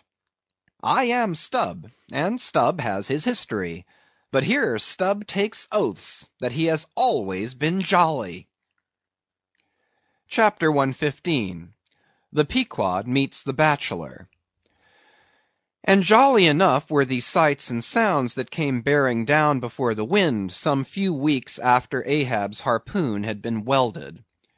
It was a Nantucket ship, the Bachelor, which had just wedged in her last cask of oil, and bolted down her bursting hatches, and now in glad holiday apparel was joyously, though somewhat vaingloriously, sailing round among the widely separated ships on the ground, previous to pointing her prow for home. The three men at her masthead wore long streamers of narrow red bunting at their hats. From the stern a whaleboat was suspended, bottom down, and hanging captive from the bowsprit was seen the long lower jaw of the last whale they had slain. Signals, ensigns, and jacks of all colors were flying from her rigging, on every side. Sideways lashed in each of her three basketed tops were two barrels of sperm, above which, in her topmast cross-trees, you saw slender breakers of the same precious fluid, and nailed to her main truck was a brazen lamp. As was afterwards learned, the Bachelor had met with the most surprising success, all the more wonderful, for that while cruising in the same seas, numerous other vessels had gone entire months without securing a single fish. Not only had barrels of beef and bread been given away to make room for the far more valuable sperm, but additional supplemental casks had been bartered for from the ship she had met, and these were stowed along the deck, and in the captain's and officers' state-rooms. Even the cabin table itself had been knocked into kindling wood, and the cabin mess dined off the broad head of an oil butt, lashed down to the floor for a centerpiece.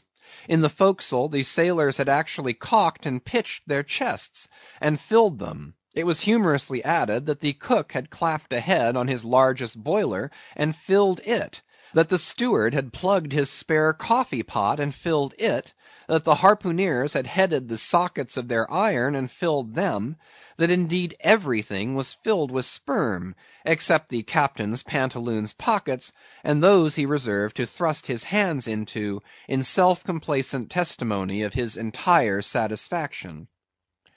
As this glad ship of good luck bore down upon the moody Pequod, the barbarian sound of enormous drums came from her forecastle, and drawing still nearer, a crowd of her men were seen standing round her huge trypots, which, covered with the parchment-like poke or stomach skin of the black fish, gave forth a loud roar to every stroke of the clenched hands of the crew. On the quarter-deck, the mates and harpooneers were dancing with the olive-hued girls who had eloped with them from the Polynesian Isles, while suspended in an ornamented boat, firmly secured aloft between the foremast and the mainmast, 3 Long Island negroes with glittering fiddle bows of whale ivory were presiding over the hilarious jig. Meanwhile, others of the ship's company were tumultuously busy at the masonry of the try-works, from which the huge pots had been removed. You would have almost thought they were pulling down the cursed Bastille, such wild cries they raised, as the now useless brick and mortar were being hurled into the sea. Lord and master over all this scene, the captain stood erect on the ship's elevated quarter-deck, so that the whole rejoicing drama was full before him, and seemed merely contrived for his own individual diversion. And Ahab, he too was standing on his quarter-deck, shaggy and black, with a stubborn gloom, and as the 2 ships crossed each other's wakes, one all jubilations for things past, the other all forebodings as to things to come, their 2 captains in themselves impersonated the whole striking contrast of the scene. "Come aboard! Come aboard!" cried the gay bachelor's commander, lifting a glass and a bottle in the air. "Hast seen the white whale?" gritted Ahab in reply. "No, only heard of him, but don't believe in him at all," said the other good-humoredly. "Come aboard." "Thou art too damned jolly. Sail on. Hast lost any men?" "Not enough to speak of. 2 islanders, that's all. But come aboard, old hearty, come along. I'll soon take that black from your brow. Come along, will ye? Merry's the play. A full ship and homeward bound." "How wondrous familiar is a fool," muttered Ahab, and then aloud, "Thou art a full ship and homeward bound, thou sayest. Well, then, call me an empty ship and outward bound. So go thy ways, and I will mine. Forward there! Set all sail, and keep her to the wind." And thus, while the one ship went cheerily before the breeze, the other stubbornly fought against it, and so the 2 vessels parted, the crew of the Pequod looking with grave, lingering glances toward the receding Bachelor, but the Bachelor's men never heeding their gaze for the lively revelry they were in.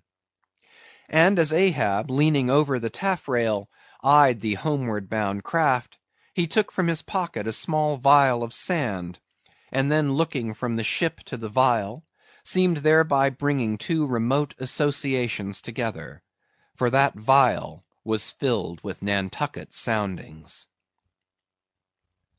Chapter 116. The Dying Whale. Not seldom in this life, when, on the right side, Fortune's favorites sail close by us, we, though all adroop before, catch somewhat of the rushing breeze, and joyfully feel our bagging sails fill out. So seemed it with the Pequod. For next day after encountering the gay Bachelor, whales were seen, and 4 were slain, and one of them by Ahab. It was far down the afternoon, and when all the spearings of the crimson fight were done, and floating in the lovely sunset sea and sky, sun and whale both stilly died together, then such a sweetness and such plaintiveness, such inwreathing orisons curled up in that rosy air, that it almost seemed as if far over from the deep green convent valleys of the Manila Isles, the Spanish land breeze, wantonly turned sailor, had gone to sea, freighted with these vesper hymns. Soothed again, but only soothed to deeper gloom, Ahab, who had sterned off from the whale, sat intently watching his final wanings from the now tranquil boat. For that strange spectacle observable in all sperm whales dying, the turning sunwards of the head, and so expiring, that strange spectacle, beheld of such a placid evening, somehow to Ahab conveyed a wondrousness unknown before. He turns and turns him to it. How slowly, but how steadfastly, his homage rendering and invoking brow, with his last dying motions. He too worships fire, most faithful, broad, baronial vassal of the sun. Oh, that these two favoring eyes should see these two favoring sights. Look, here far waterlocked, beyond all hum of human weal or woe, in these most candid and impartial seas, where to traditions no rocks furnish tablets, where for long Chinese ages the billows have still rolled on speechless and unspoken to, as stars that shine upon the Niger's unknown source. Here too life dies sunwards full of faith. But see, no sooner dead, than death whirls round the corpse, and it heads some other way. Oh, thou dark Hindoo half of nature, who of drowned bones hast builded thy separate throne somewhere in the heart of these unverdured seas, thou art an infidel, thou queen, and too truly speakest to me in the wide slaughtering typhoon, and the hushed burial of its after calm. Nor has this thy whale sunwards turned his dying head, and then gone round again, without a lesson to me. O trebly hooped and welded hip of power!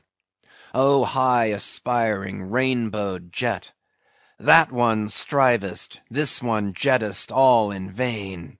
In vain, O whale, dost thou seek intercedings with yon all-quickening sun, that only calls forth life, but gives it not again. Yet dost thou, darker half, rock me with a prouder if a darker faith. All thy unnameable imminglings float beneath me here. I am buoyed by breaths of once living things, exhaled as air but water now. Then hail, forever hail, O sea, in whose eternal tossings the wild fowl finds his only rest. Born of earth, yet suckled by the sea, though hill and valley mothered me, you billows are my foster brothers. Chapter 117. The Whale Watch. The 4 whales slain that evening had died wide apart. One far to windward, one less distant to leeward, one ahead, one astern. These last 3 were brought alongside ere nightfall, but the windward one could not be reached till morning, and the boat that had killed it lay by its side all night, and that boat was Ahab's. The waif pole was thrust upright into the dead whale's spout hole, and the lantern hanging from its top cast a troubled, flickering glare upon the black, glossy back, and far out upon the midnight waves, which gently chafed the whale's broad flank, like soft surf upon a beach.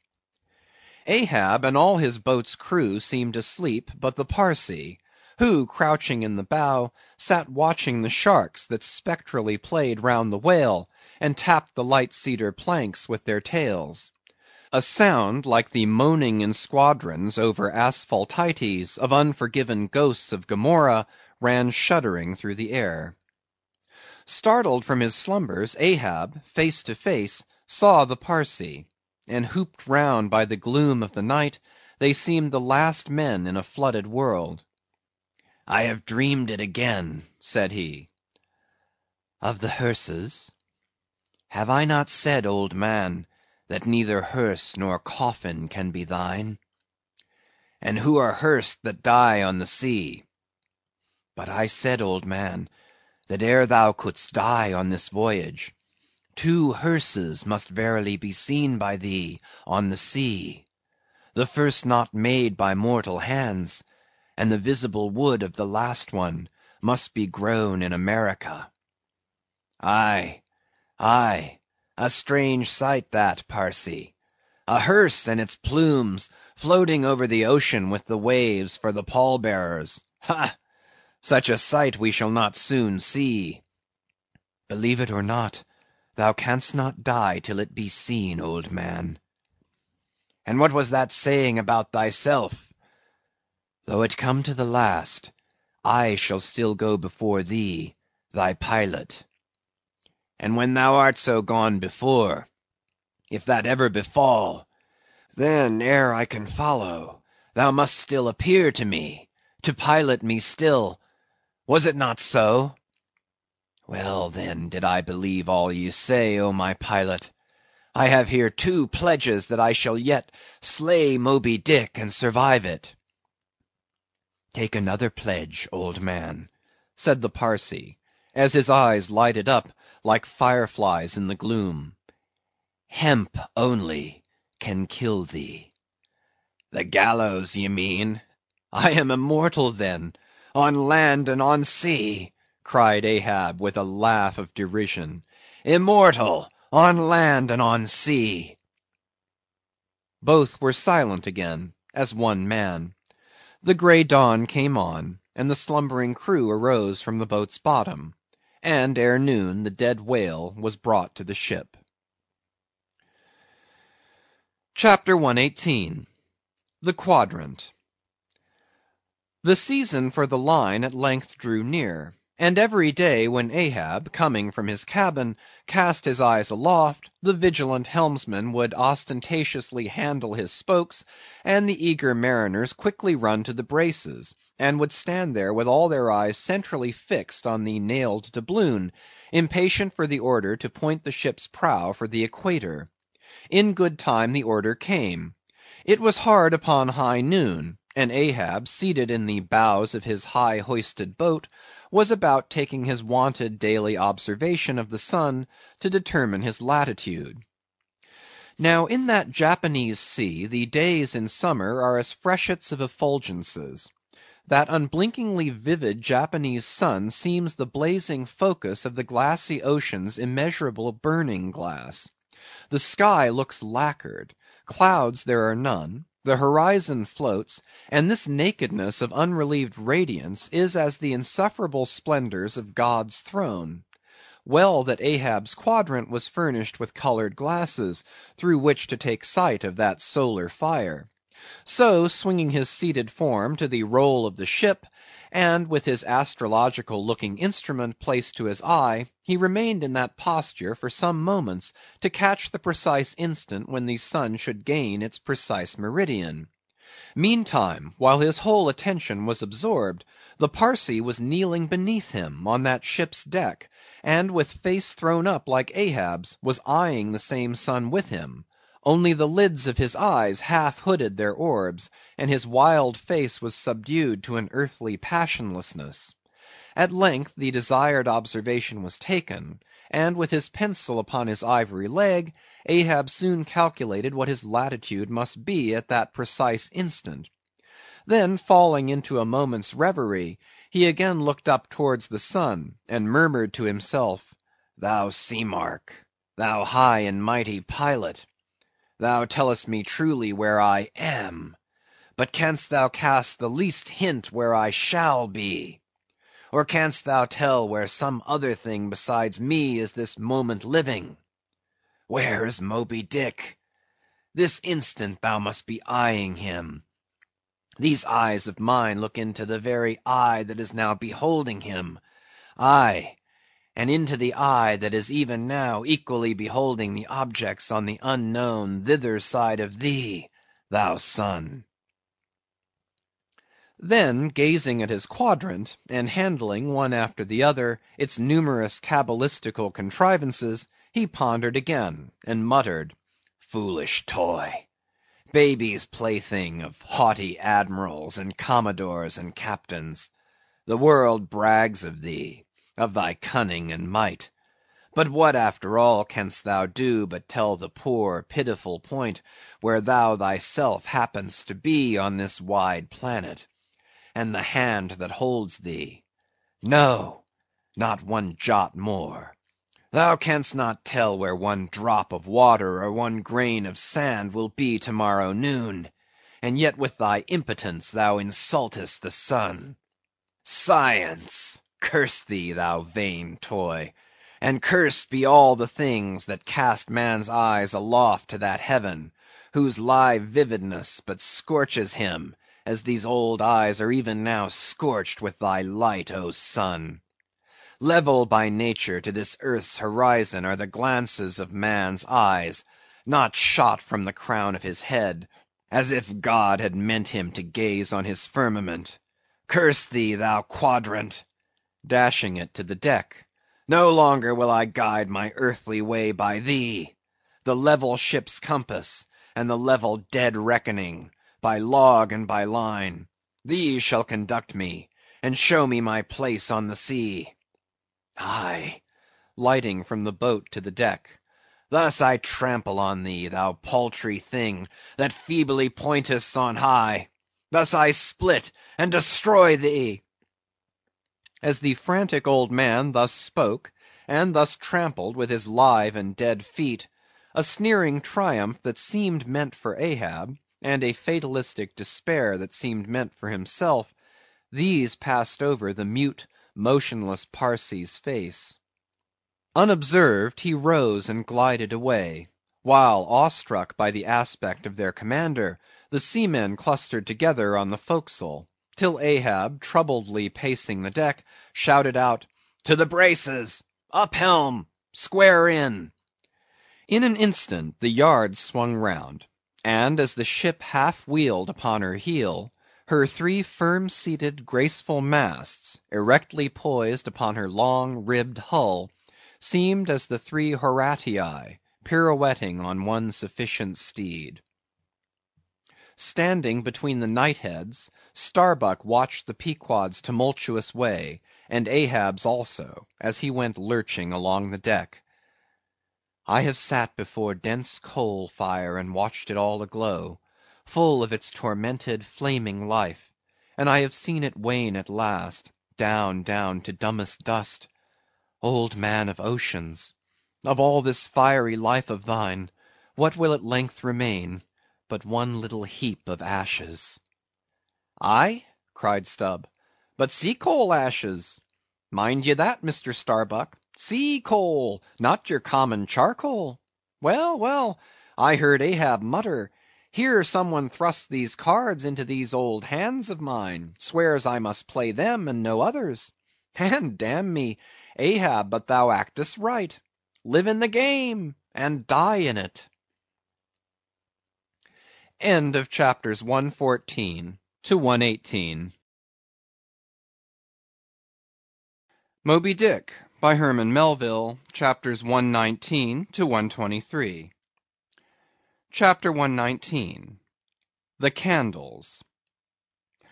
Warmest climes but nurse the cruelest fangs. The tiger of Bengal crouches in spiced groves of ceaseless verdure. Skies the most effulgent but basket the deadliest thunders. Gorgeous Cuba knows tornadoes that never swept tame northern lands. So, too, is it, that in these resplendent Japanese seas the mariner encounters the direst of all storms, the typhoon. It will sometimes burst out of that cloudless sky like an exploding bomb upon a dazed and sleepy town. Towards evening of that day the Pequod was torn of her canvas, and bare-poled was left to fight a typhoon which had struck her directly ahead.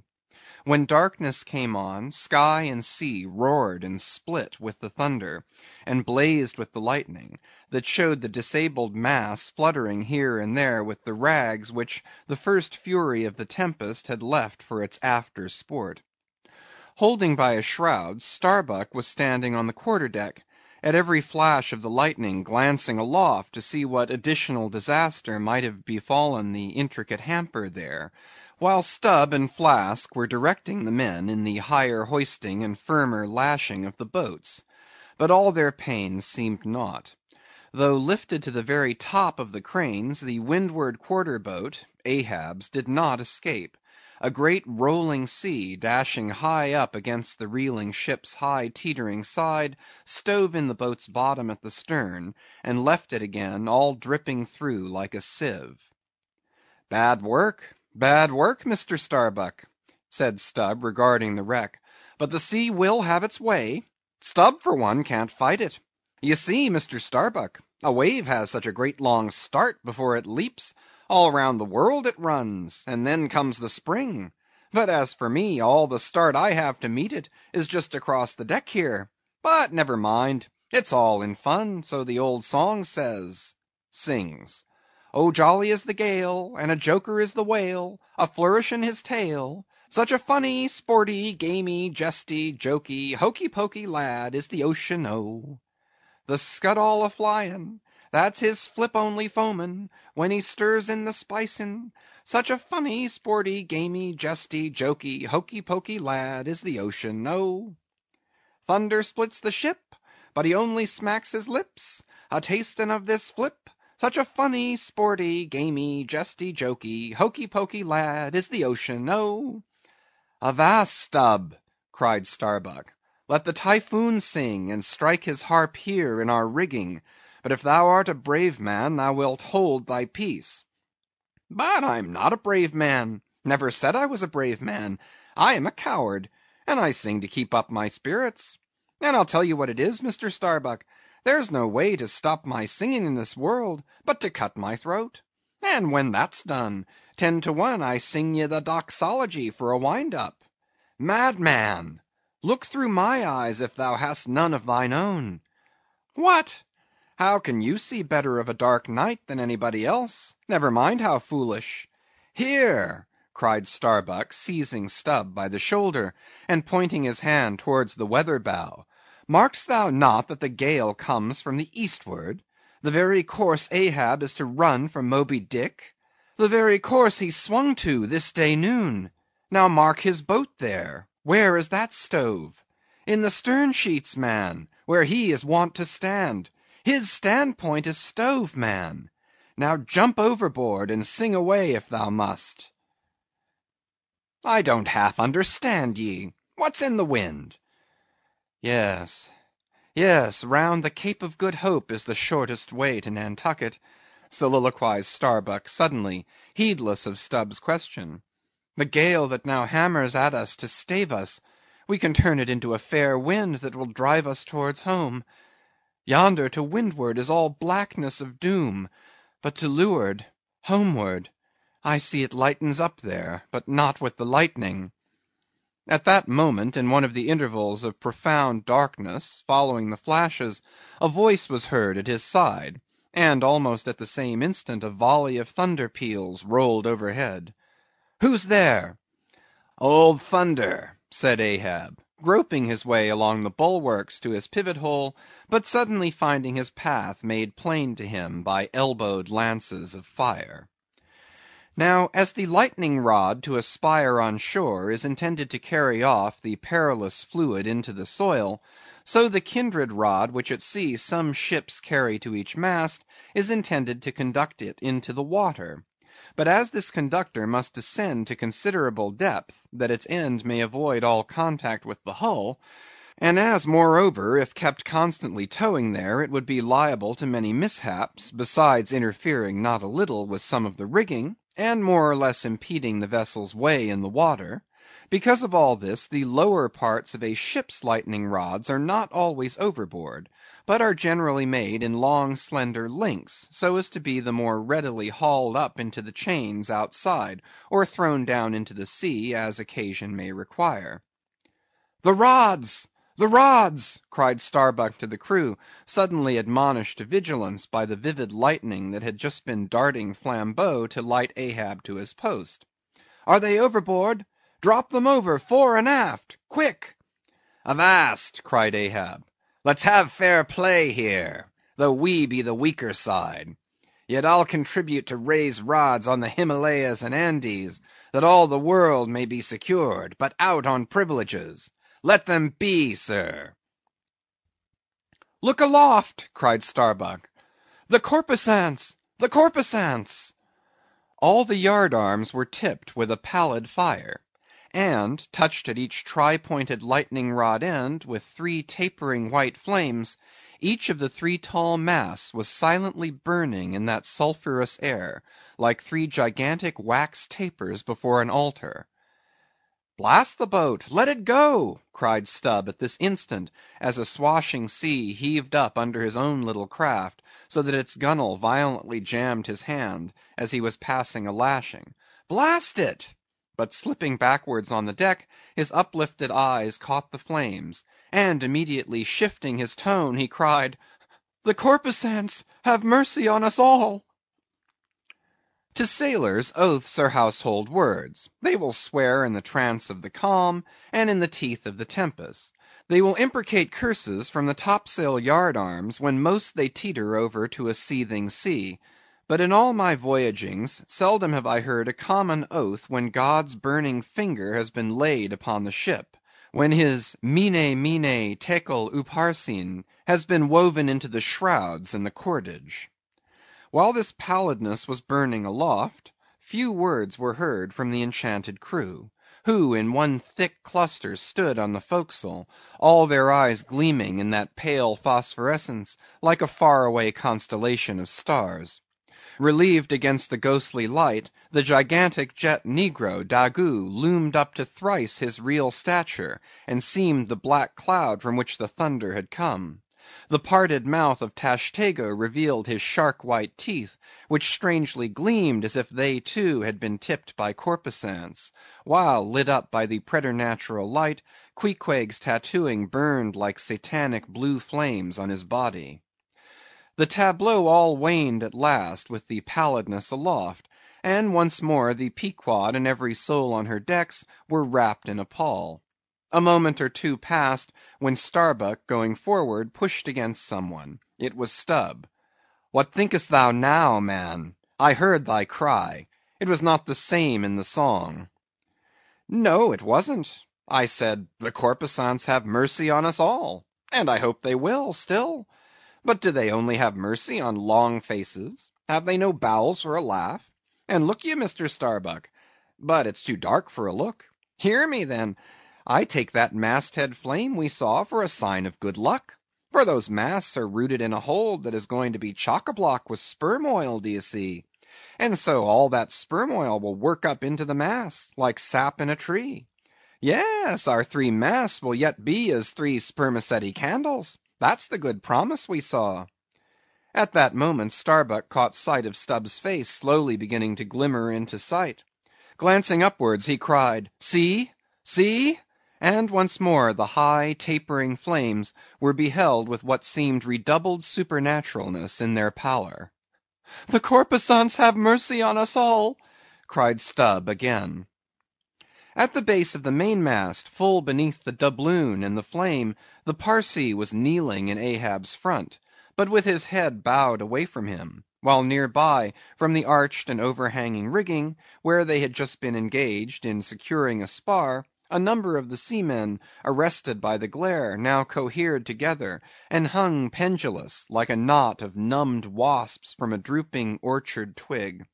In various enchanted attitudes, like the standing or stepping or running skeletons in Herculaneum, others remained rooted to the deck, but all their eyes upcast. "Aye, aye, men," cried Ahab, "look up at it, mark it well. The white flame but lights the way to the white whale. Hand me those mainmast links there. I would fain feel this pulse, and let mine beat against it. Blood against fire. So." Then, turning, the last link held fast in his left hand, he put his foot upon the Parsee, and with fixed upward eye and high-flung right arm, he stood erect before the lofty, tri-pointed trinity of flames. "Oh, thou clear spirit of clear fire, whom on these seas I as Persian once did worship, till in the sacramental act so burned by thee, that to this hour I bear the scar. I now know thee, thou clear spirit, and I now know that thy right worship is defiance.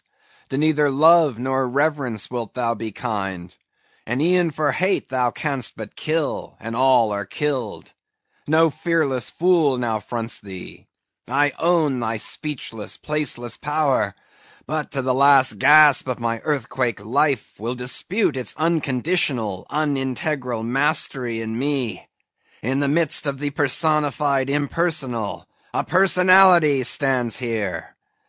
Though but a point at best, whencesoever I came, whencesoe'er I go, yet while I earthly live, the queenly personality lives in me, and feels her royal rights. But war is pain, and hate is woe. Come in thy lowest form of love, and I will kneel and kiss thee, but at thy highest come as mere supernal power. And though thou launchest navies of full-freighted worlds, there's that in here that still remains indifferent. O thou clear spirit, of thy fire thou madest me, and like a true child of fire I breathe it back to thee. Sudden repeated flashes of lightning, the 9 flames leap lengthwise to thrice their previous height. Ahab, with the rest, closes his eyes, his right hand pressed hard upon them. I own thy speechless, placeless power. Said I not so? Nor was it wrung from me, nor do I now drop these links. Thou canst blind, but I can then grope. Thou canst consume, but I can then be ashes. Take the homage of these poor eyes and shudder hands. I would not take it. The lightning flashes through my skull, mine eyeballs ache and ache, my whole beaten brain seems as beheaded, and rolling on some stunning ground. Oh, oh! Yet blindfold, yet will I talk to thee. Light though thou be, thou leapest out of darkness, but I am darkness leaping out of light, leaping out of thee. The javelins cease. Open eyes, see or not. There burn the flames. O thou magnanimous, now I do glory in my genealogy. But thou art but my fiery father. My sweet mother I know not. O cruel, what hast thou done with her? There lies my puzzle, but thine is greater. Thou knowest not how came ye, hence callest thyself unbegotten.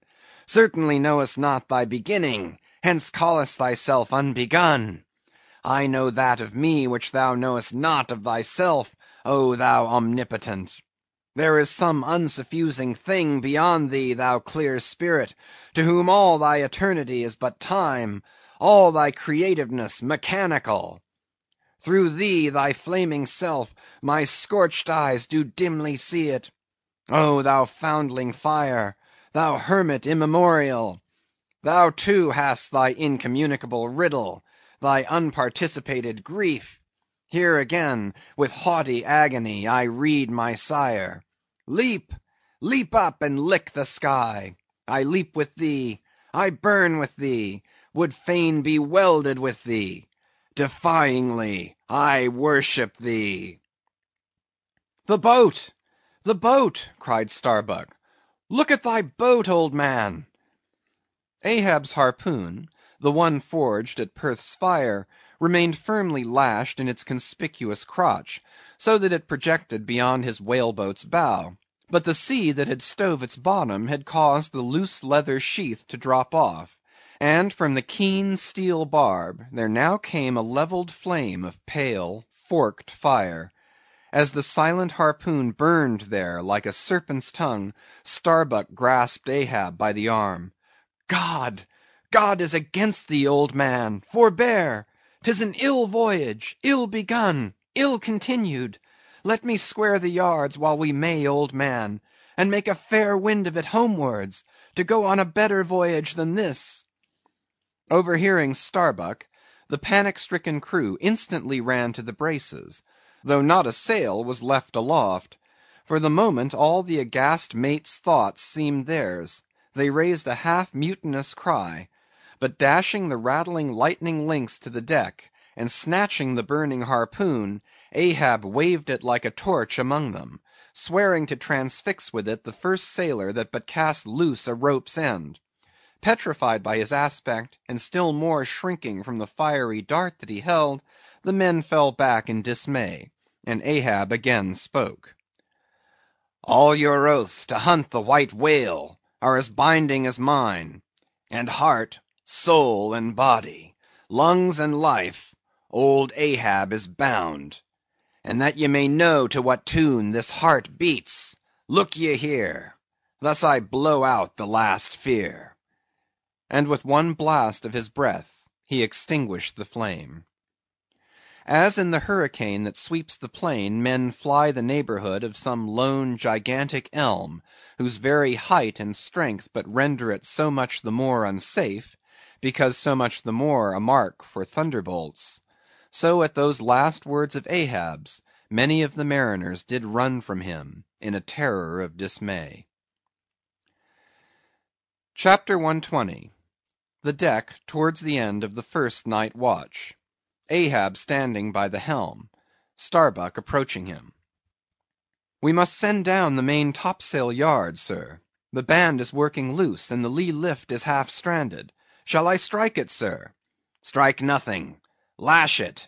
If I had skysail poles, I'd sway them up now. Sir, in God's name! Sir? Well? The anchors are working, sir. Shall I get them inboard? Strike nothing and stir nothing, but lash everything. The wind rises, but it has not got up to my table-lands yet. Quick, and see to it. By masts and keels, he takes me for the hunchbacked skipper of some coasting smack. Send down my main topsail yard. Ha! Glue pots. Loftiest trucks were made for wildest winds, and this brain truck of mine now sails amid the cloud scud. Shall I strike that? Oh, none but cowards send down their brain trucks in tempest time. What a huroosh aloft there! I would e'en take it for sublime, did I not know that the colic is a noisy malady. Oh, take medicine, take medicine. CHAPTER 121. Midnight, the forecastle bulwarks. Stubb and Flask mounted on them, and passing additional lashings over the anchors there hanging. No, Stubb, you may pound that knot there as much as you please, but you will never pound into me what you were just now saying. And how long ago is it since you said the very contrary? Didn't you once say that whatever ship Ahab sails in, that ship should pay something extra on its insurance policy, just as though it were loaded with powder barrels aft and boxes of lucifers forward? Stop now, didn't you say so? Well, suppose I did. What then? I've part changed my flesh since that time, why not my mind? Besides, supposing we are loaded with powder barrels aft and lucifers forward, how the devil should the lucifers get afire in this drenching spray here?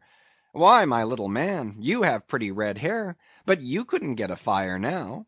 Shake yourself. Your Aquarius or the water-bearer Flask might fill pitchers at your coat collar. Don't you see, then, that for these extra risks the marine insurance companies have extra guarantees? Here are hydrants, Flask. But hark again, and I'll answer you the other thing. First take your leg off from the crown of the anchor here, though, so I can pass the rope. Now listen. What's the mighty difference between holding a mast lightning rod in the storm and standing close by a mast that hasn't got any lightning rod at all in a storm? Don't you see, you timberhead, that no harm can come to the holder of the rod unless the mast is first struck? What are you talking about, then? Not one ship in 100 carries rods, and Ahab, I, man, and all of us, we're in no more danger then, in my poor opinion, than all the crews in 10,000 ships now sailing the seas. Why, you, King Post, you, I suppose, would have every man in the world go about with a small lightning rod running up the corner of his hat, like a militia officer's skewered feather, and trailing behind like his sash. Why don't you be sensible, Flask? It's easy to be sensible. Why don't you, then? Any man with half an eye can be sensible. I don't know that, Stubb. You sometimes find it rather hard. Yes, when a fellow's soaked through, it's hard to be sensible, that's a fact. And I am about drenched with this spray. Never mind, catch the turn there and pass it. Seems to me we are lashing down these anchors now as if they were never going to be used again. Tying these two anchors here, Flask, seems like tying a man's hands behind him. And what big generous hands they are, to be sure. These are your iron fists, eh? What a hold they have, too. I wonder, Flask, whether the world is anchored anywhere. If she is, she swings with an uncommon long cable, though. There, hammer that knot down, and we're done. So, next to touching land, lighting on deck is most satisfactory. I say, just wring out my jacket skirts, will you? Thank you. They laugh at long togs so, Flask, but it seems to me a long-tailed coat ought always to be worn in storms afloat. The tails tapering down that way serve to carry off the water, do you see? Same with cocked hats. The cocks form gable-end eave-troughs, Flasks. No more monkey jackets and tarpaulins for me. I must mount a swallow-tail and drive down a beaver, so. Hallo! Whew! There goes my tarpaulin overboard. Lord, Lord, that the winds that come from heaven should be so unmannerly. This is a nasty night, lad. Chapter 122. Midnight aloft. Thunder and lightning. The main topsail yard. Tashtego passing new lashings around it. Stop that thunder. Plenty too much thunder up here. What's the use of thunder? We don't want thunder, we want rum. Give us a glass of rum. Chapter 123. The Musket. During the most violent shocks of the Typhoon, the man at the Pequod's jawbone tiller had several times been reelingly hurled to the deck by its spasmodic motions, even though preventer tackles had been attached to it, for they were slack, because some play to the tiller was indispensable. In a severe gale like this, while the ship is but a tossed shuttlecock to the blast, it is by no means uncommon to see the needles in the compasses at intervals go round and round. It was thus with the Pequod's. At almost every shock the helmsman had not failed to notice the whirling velocity with which they revolved upon the cards. It is a sight that hardly any one can behold without some sort of unwonted emotion. Some hours after midnight the Typhoon abated so much, that through the strenuous exertions of Starbuck and Stubb, one engaged forward and the other aft, the shivered remnants of the jib and fore and main topsails were cut adrift from the spars, and went eddying away to leeward like the feathers of an albatross, which sometimes are cast to the winds when that storm-tossed bird is on the wing. The three corresponding new sails were now bent and reefed, and a storm trysail was set further aft, so that the ship soon went through the water with some precision again, and the course, for the present east-south-east, which he was to steer, if practicable, was once more given to the helmsman. For during the violence of the gale he had only steered according to its vicissitudes. But as he was now bringing the ship as near her course as possible, watching the compass needle meanwhile, lo, a good sign! The wind seemed coming round astern. Aye, the foul breeze became fair. Instantly the yards were squared. To the lively song of Ho the fair wind, O ye ho cheerily, men, the crew singing for joy, that so promising an event should so soon have falsified the evil portents preceding it. In compliance with the standing order of his commander, to report immediately, and at any one of the 24 hours, any decided change in the affairs of the deck, Starbuck had no sooner trimmed the yards to the breeze, however reluctantly and gloomily, than he mechanically went below to apprise Captain Ahab of the circumstance. Ere knocking at his state-room door, he involuntarily paused before it a moment. The cabin lamp, taking long swings this way and that, was burning fitfully, and casting fitful shadows upon the old man's bolted door. A thin one, with fixed blinds inserted in place of upper panels. The isolated subterraneousness of the cabin made a certain humming silence to reign there, though it was hooped round by all the roar of the elements. The loaded muskets in the rack were shiningly revealed, as they stood upright against the forward bulkhead. Starbuck was an honest, upright man. But out of Starbuck's heart, at that instant when he saw the muskets, there strangely evolved an evil thought, but so blent with its neutral or good accompaniments, that for the instant he hardly knew it for itself. "He would have shot me once," he murmured. "Yes, there's the very musket that he pointed at me. That one with the studded stock. Let me touch it, lift it. Strange that I, who have handled so many deadly lances, strange that I should shake so now. Loaded? I must see. Aye, aye. And powder in the pan. That's not good. Best spill it. Wait. I'll cure myself of this. I'll hold the musket boldly while I think. I come to report a fair wind to him. But how fair? Fair for death and doom. That's fair for Moby Dick. It's a fair wind that's only fair for that accursed fish. The very tube he pointed at me, the very one, this one, I hold it here. He would have killed me with the very thing I handle now. Aye, and he would fain kill all his crew. Does he not say that he will not strike his spars to any gale? Has he not dashed his heavenly quadrant? And in these same perilous seas, gropes he not his way by mere dead reckoning of the error-abounding log? And in this very typhoon, did he not swear that he would have no lightning rods? But shall this crazed old man be tamely suffered to drag a whole ship's company down to doom with him? Yes, it would make him the wilful murderer of 30 men and more, if this ship come to any deadly harm. And come to deadly harm, my soul swears this ship will, if Ahab have his way. If, then, he were this instant put aside, that crime would not be his. Is he muttering in his sleep? Yes, just there. In there he's sleeping. Sleeping, aye, but still alive, and soon awake again. I can't withstand thee, old man. Not reasoning, not remonstrance, not entreaty wilt thou hearken to. All this thou scornest. Flat obedience to thy own flat commands. This is all thou breathest. Aye, and sayest the men have vowed thy vow. Sayest all of us are Ahab's. Great God forbid. But is there no other way? No lawful way? Make him a prisoner to be taken home? What? Hope to wrest this old man's living power from his own living hands? Only a fool would try it. Say he were pinioned even, knotted all over with ropes and hawsers, chained down to ring-bolts on his cabin floor. He would be more hideous than a caged tiger then. I could not endure the sight, could not possibly fly his howlings.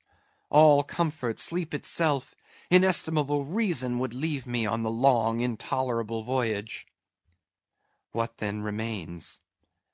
The land is hundreds of leagues away, and locked Japan the nearest.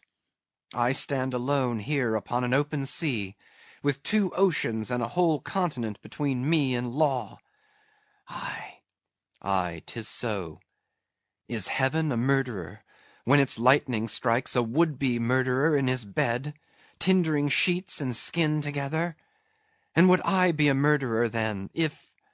And slowly, stealthily, and half sideways looking, he placed the loaded musket's end against the door.